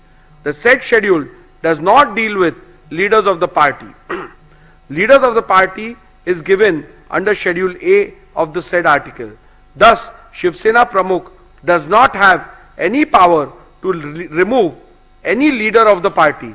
Thus, the submission of the petitioner that Shri Uddhav Thackeray, Vide, letter dated 30/6/2022, had removed Shri Eknath Shinde from the post of Shiv Sena leader cannot be accepted, as such power are not vested with the party president. Hence, on this ground also, the submission that the decision and or the will of the Paksha Pramukh is synonymous with the will of the political party cannot be accepted.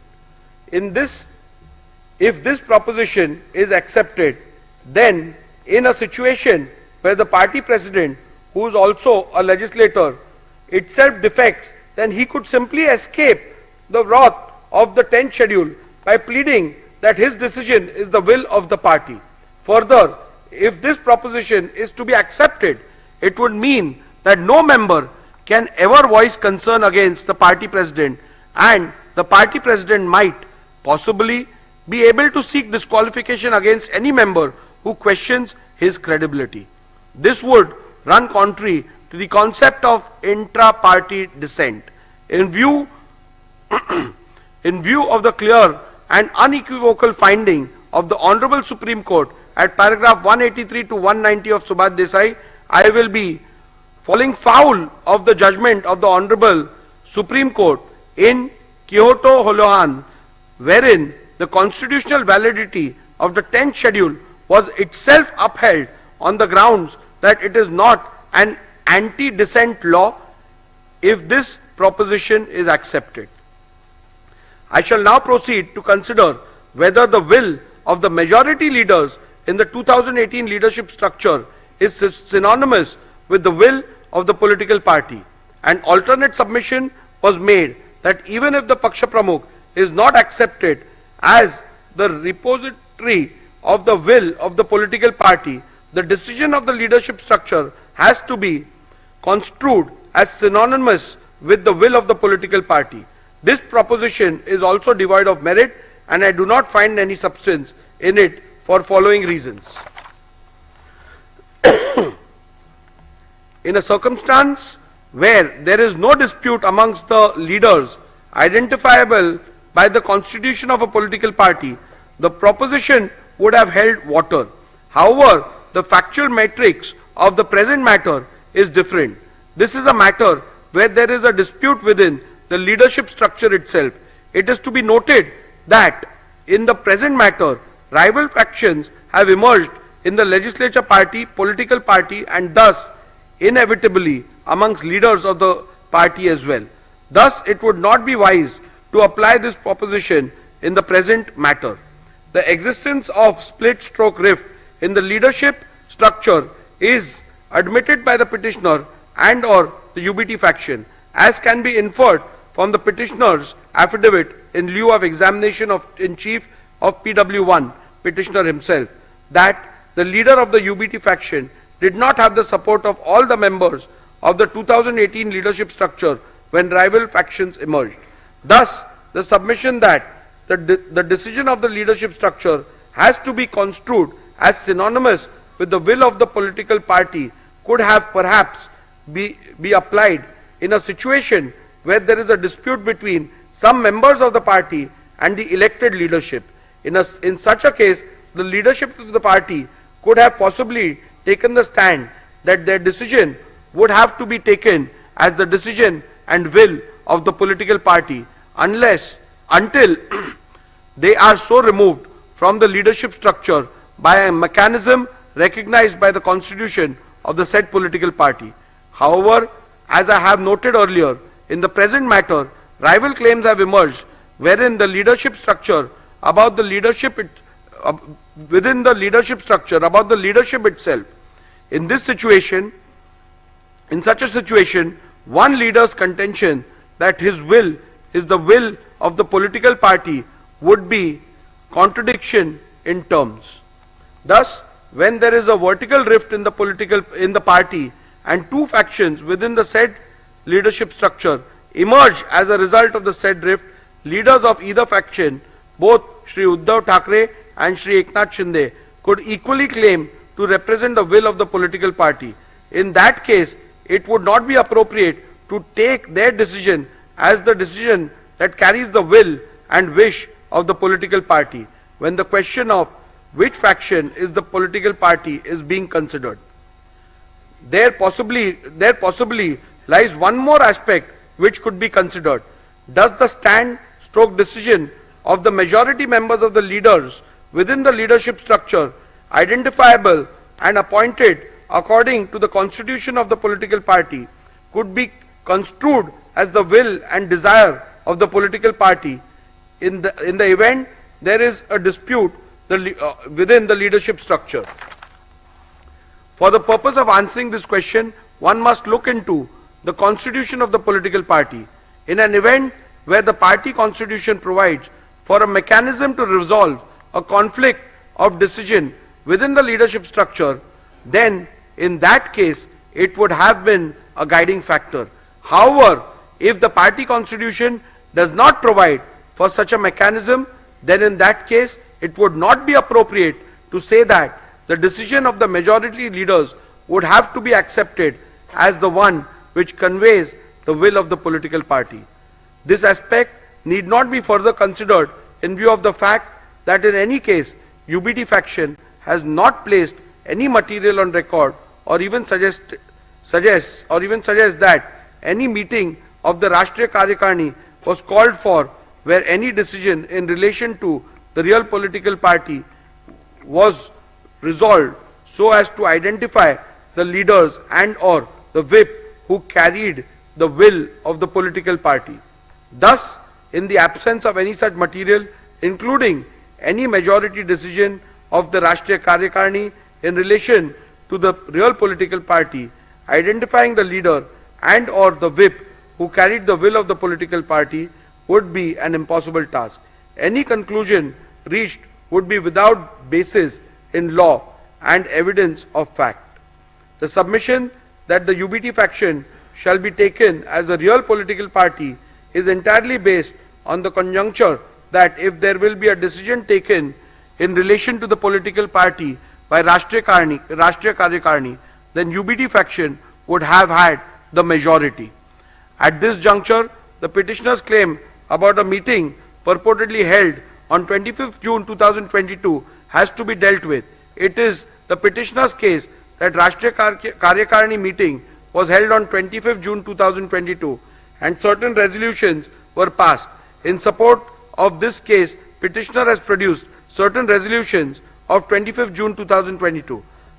Those documents are disputed by respondents. Mr. Jetmalani, learned counsel for respondent, objected to the said documents being considered on the ground that they were forged and fabricated and demonstrated this before me by showing two separate documents, one annexed by the petitioner Shri Sunil Prabhu to his affidavit in lieu of examination of in chief, and the other set of the same documents which are annexed to the Supreme Court Convenience Compilation Volume 2.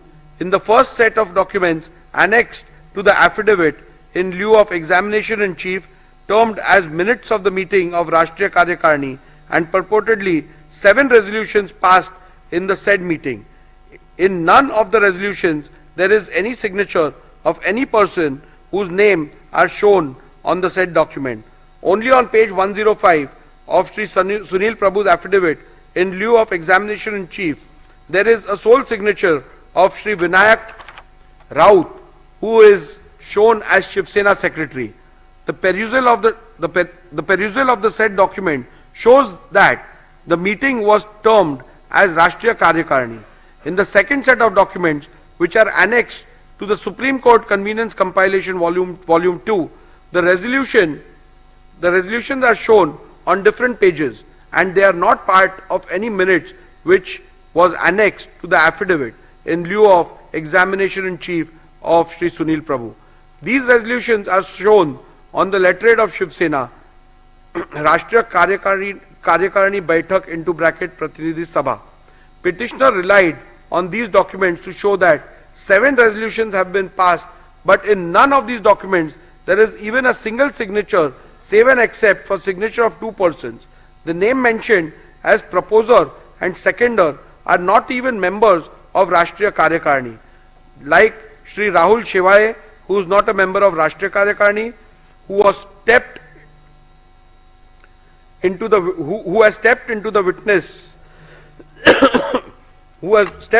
witnesses and led evidence that there was no such meeting. The same is the case with Shri Vinayak Raut and Shri Arvind Sawant. they are also not members of the said Rashtriya Karyakarni. The petitioner had claimed that the said meeting was held on 25/6/2022 at Sena Bhavan, whereas Shri Uddhav Thackeray claimed that the said meeting was held through video conference. This has been stated by Uddhav Thackeray in his submission before the Election Commission filed on 9/1/2023. This itself casts a doubt on the authenticity of the documents and holding of any such meeting of either Rashtriya Karyakarni or Pratinidhi Sabha.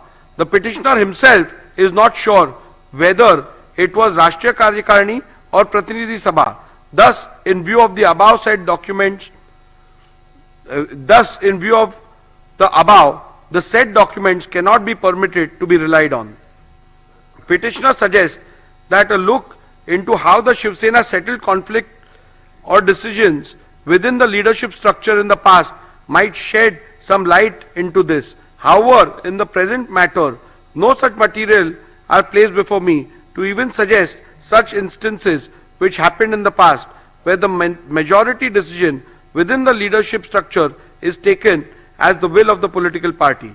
It is to be also noted that the petitioner has neither placed nor provided any material to show that historically the decision of the majority within the leadership structure is taken to be the final decision of the political party whenever there was a conflict of decision within the leadership structure. Thus, for this reason also, it would not be appropriate and correct to accept the proposition that the decision of the majority leaders within the leadership structure would have to be accepted as one which conveys the will of the political party. As a passing note, I must also add that the majority rule possibly could have been applied in a normal situation where there is dissent in respect to some policy and or administrative decision of the party. However, such a simple rule stroke test shall not be applied to determine an essential question in existential question in relation to the political party, such as in the present matter, where which faction is the real political party is required to be determined. Thus, in view of the decisions recorded herein above, I am not inclined to accept submissions of the UBT faction that will of the majority leaders in the 2018 leadership structure is synonymous with the will of the political party. Thus, from paragraph 112 to 128, I have dealt with whether the relevant leadership structure read with the Shiv Sena Constitution, SS Constitution, provides answer to the question which faction is the real political party. In view of the same, I record my conclusion and finding thereon as under.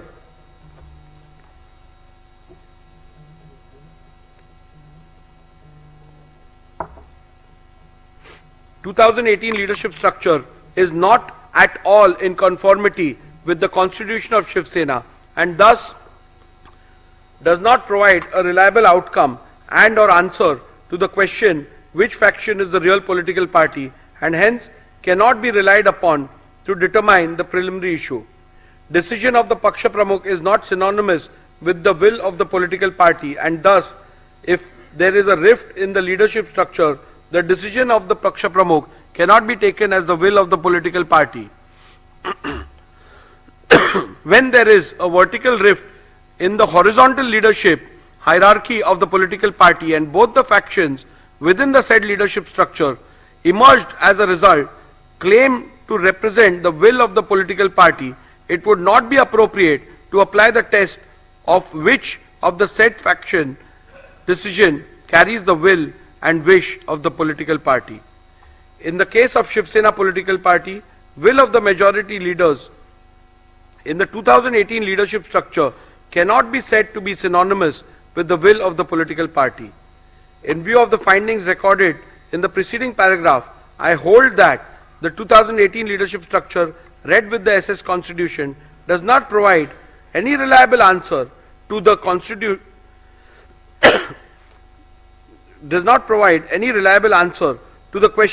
which faction is the real political party and consequently the 2018 leadership structure cannot be yardstick to determine which faction is the real political party.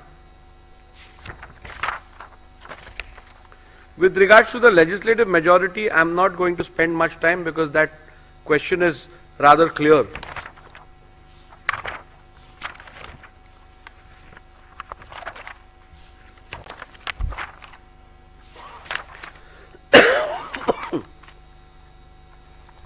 In view of the above observations and findings, I hold as follows.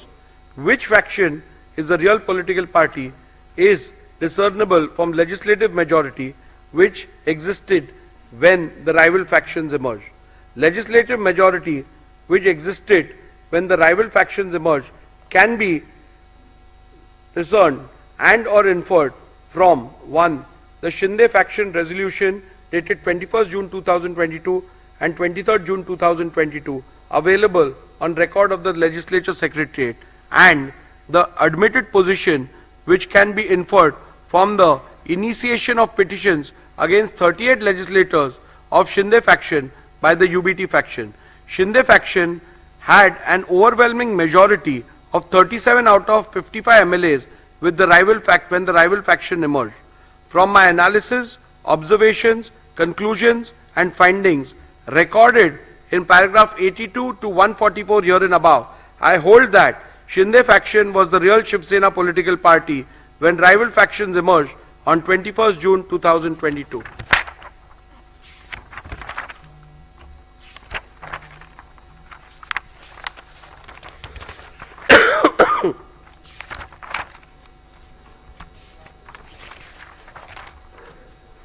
In view of my findings that the Shinde faction was the real political party when the rival faction emerged, and that Shri Sunil Prabhu ceased to be the duly authorized whip from 21st June 2022, I further conclude that Shri Bharat Gogaole was validly appointed as the whip, as that was the reflection of the will of the Shiv Sena political party as on 21st June 2023. Following are the final conclusions, which is again a summary.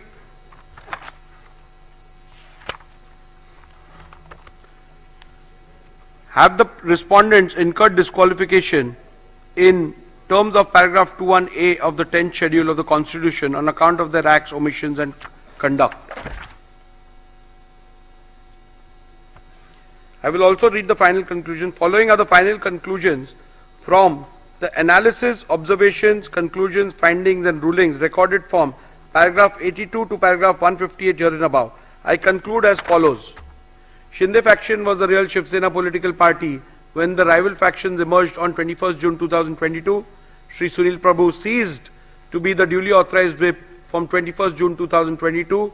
Shri Bharat Gogaole was validly appointed as the whip of Shiv Sena political party on 21st June 2023. Shri Eknath Shinde was validly appointed as the leader of the Shiv Sena political party on 21st June 2023.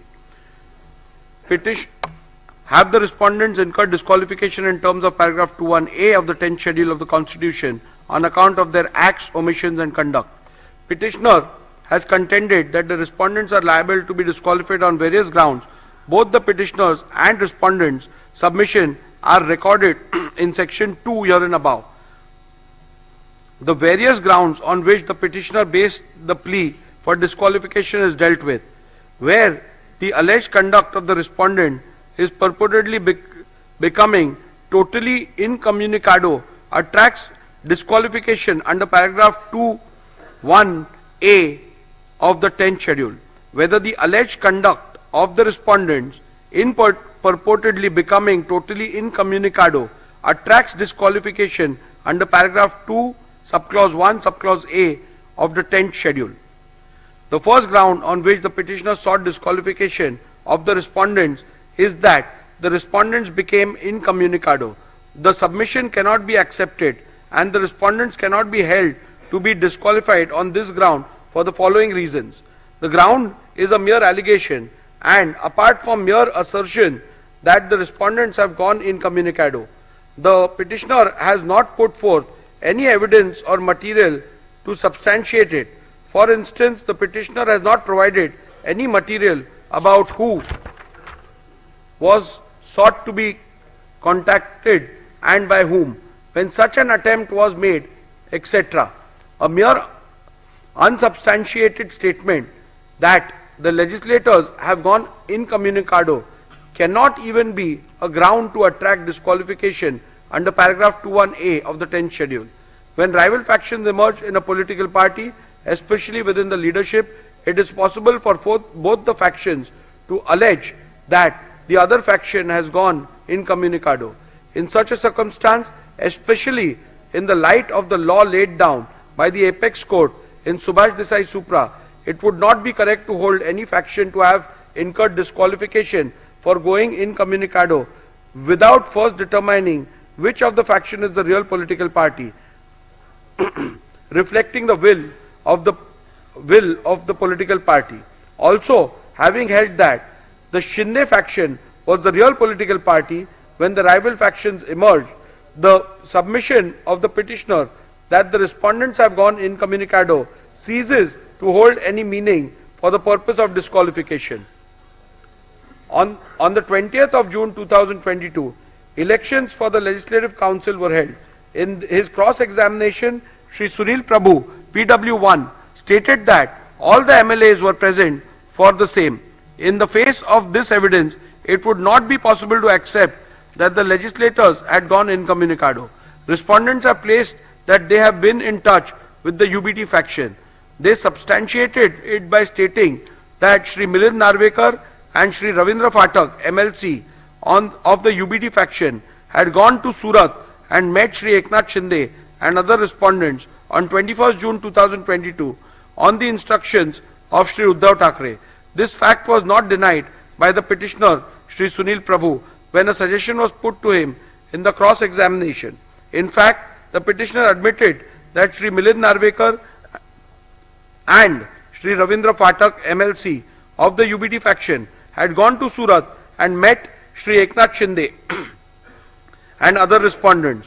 Also, three of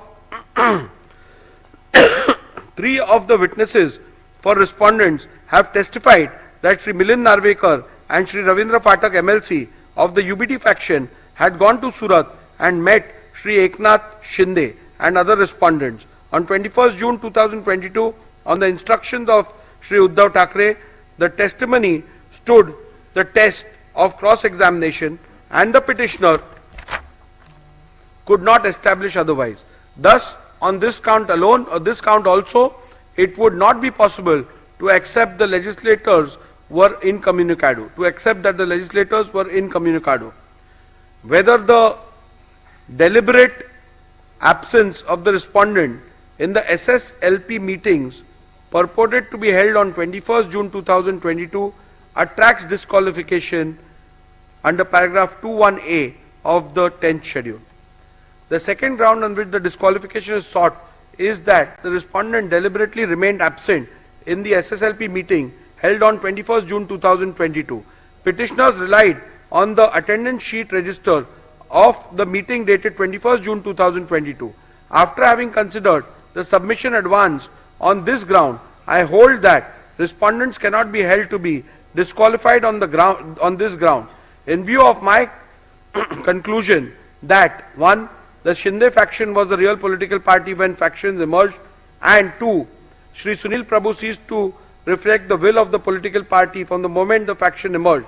Thus, it would not be correct to say that Shri Sunil Prabhu had any authority to call any meeting of the SSLP. Hence, on this ground alone, petitioner's case that the respondents were liable to be disqualified for non-attendance of the meeting dated 21st June 2022 is liable to be rejected. Irrespective of the conclusion that may be reached about which faction was the real political party, respondents could not be held to be disqualified on the ground that they deliberately remained absent in the SSLP meeting held on 21st June 2022. This is because of the following reasons. Petitioner relied upon the attendance sheet of the 21st of June 2022 to claim that all those MLAs who were signed the said attendance sheet were present in the meeting, while those who did not sign were not present. Based on this document, UBD faction claimed that respondents remained deliberately absent. A comparison of the original attendance sheet produced along with the affidavit in lieu of chief examination of the petitioner Shri Sunil Prabhu, PW1, with the copy of the attendance sheet produced and verified as a true copy along with the petition reveals that the two do not match. There are glaring discrepancies.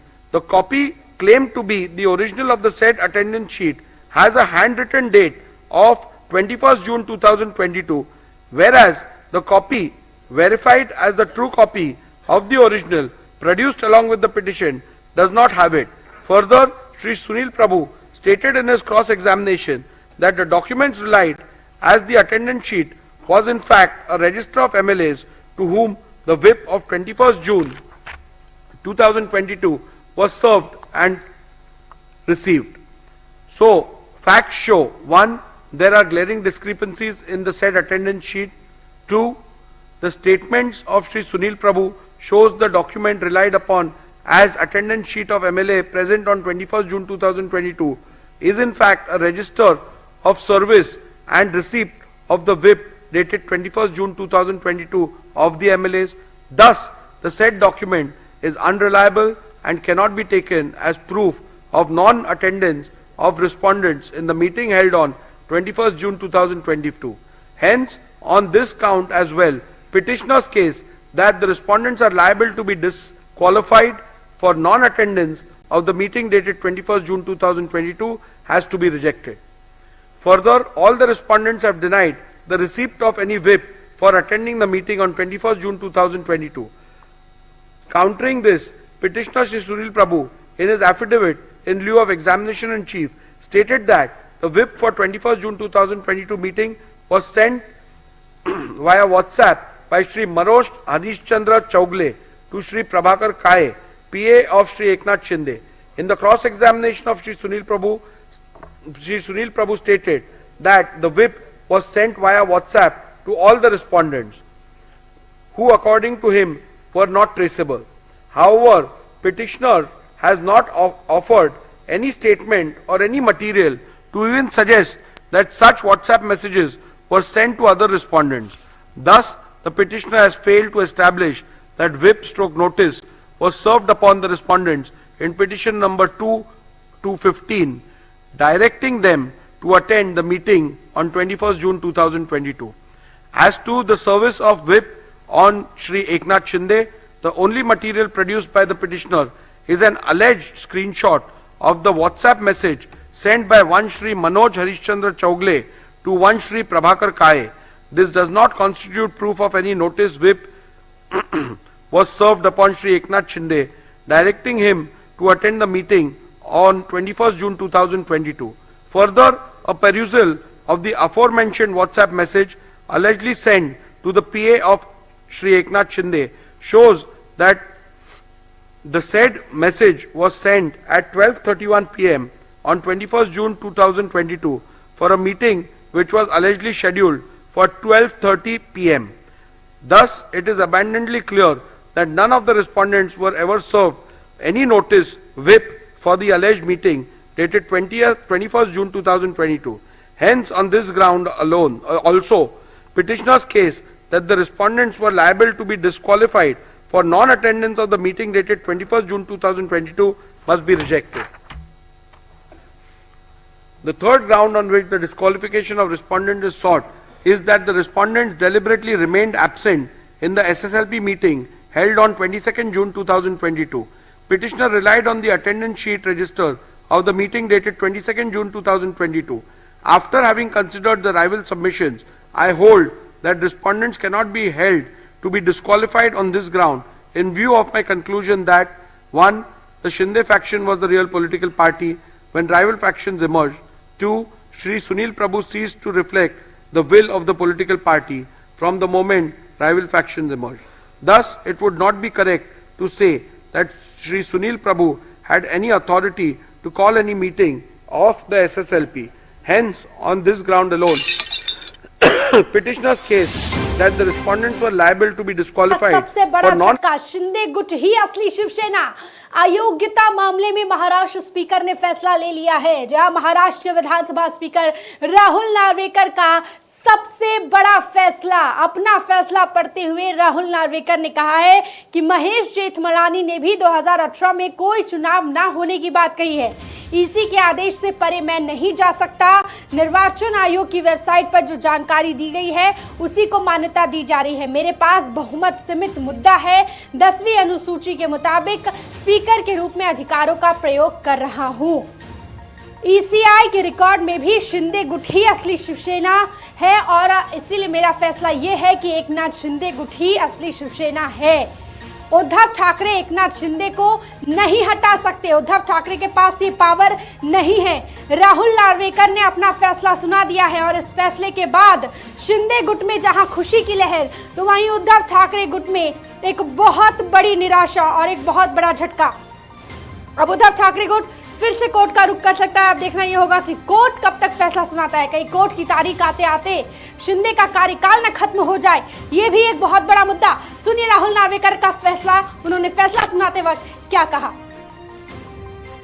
Shinde faction had an overwhelming majority of 37 out of 55 MLAs with the when the rival faction emerged.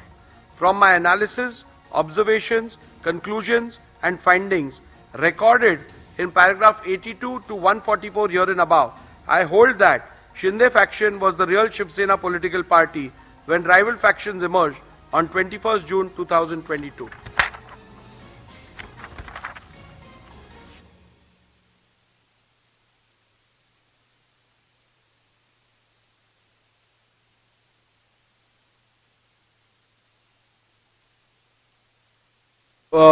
The petitioners' reliance on Shriman Bayasaheb Patil versus Karnataka Legislative Assembly 2020 2 SCC 595 is misplaced, as in that matter the disqualification was not only on the grounds of non-attendance of a party meeting but was found to attract disqualification when considered with the surrounding circumstances, such as non-attendance of the assembly session along with non-attendance of meetings. Petitioner relied upon the attendance sheet of the 22nd June 2022 to claim that all those MLAs who had signed the said attendance sheet were present in the meeting, while those who did not sign were not present. Based on this document, UBD faction claimed that respondents remained deliberately absent.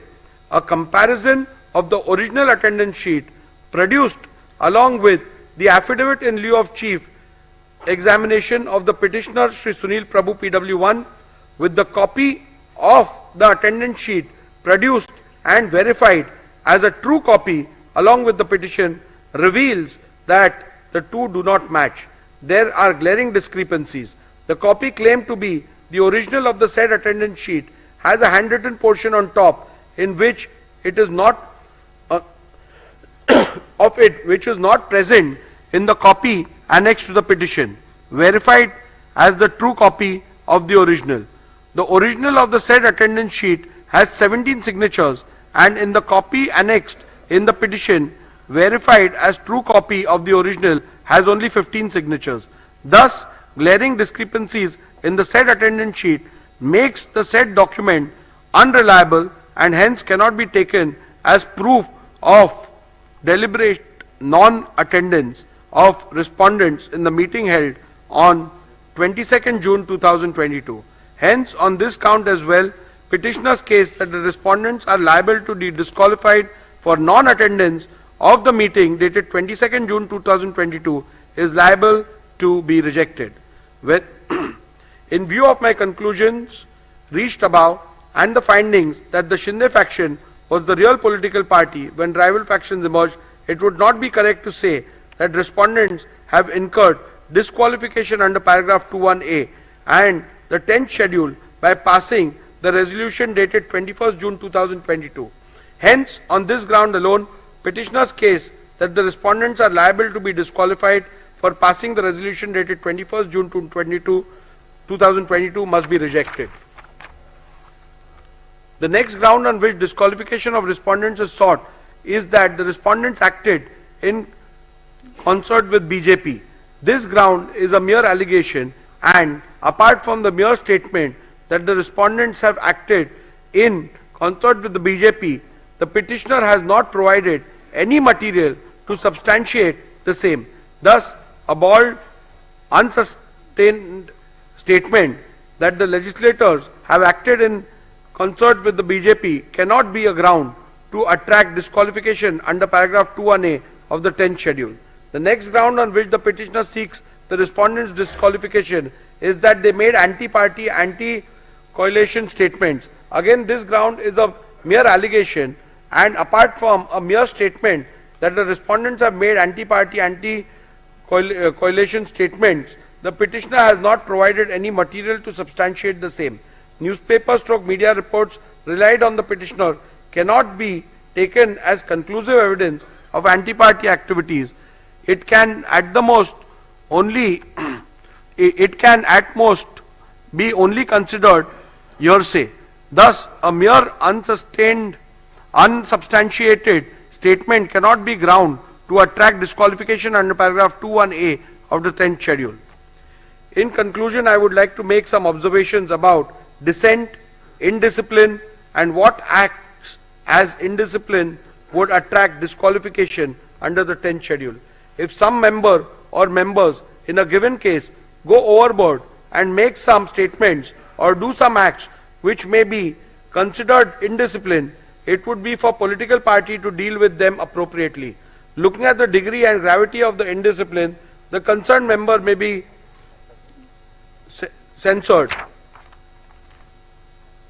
admonished, or reprimanded, or given a mere extreme punishment such as suspension or expulsion from the party as may be warranted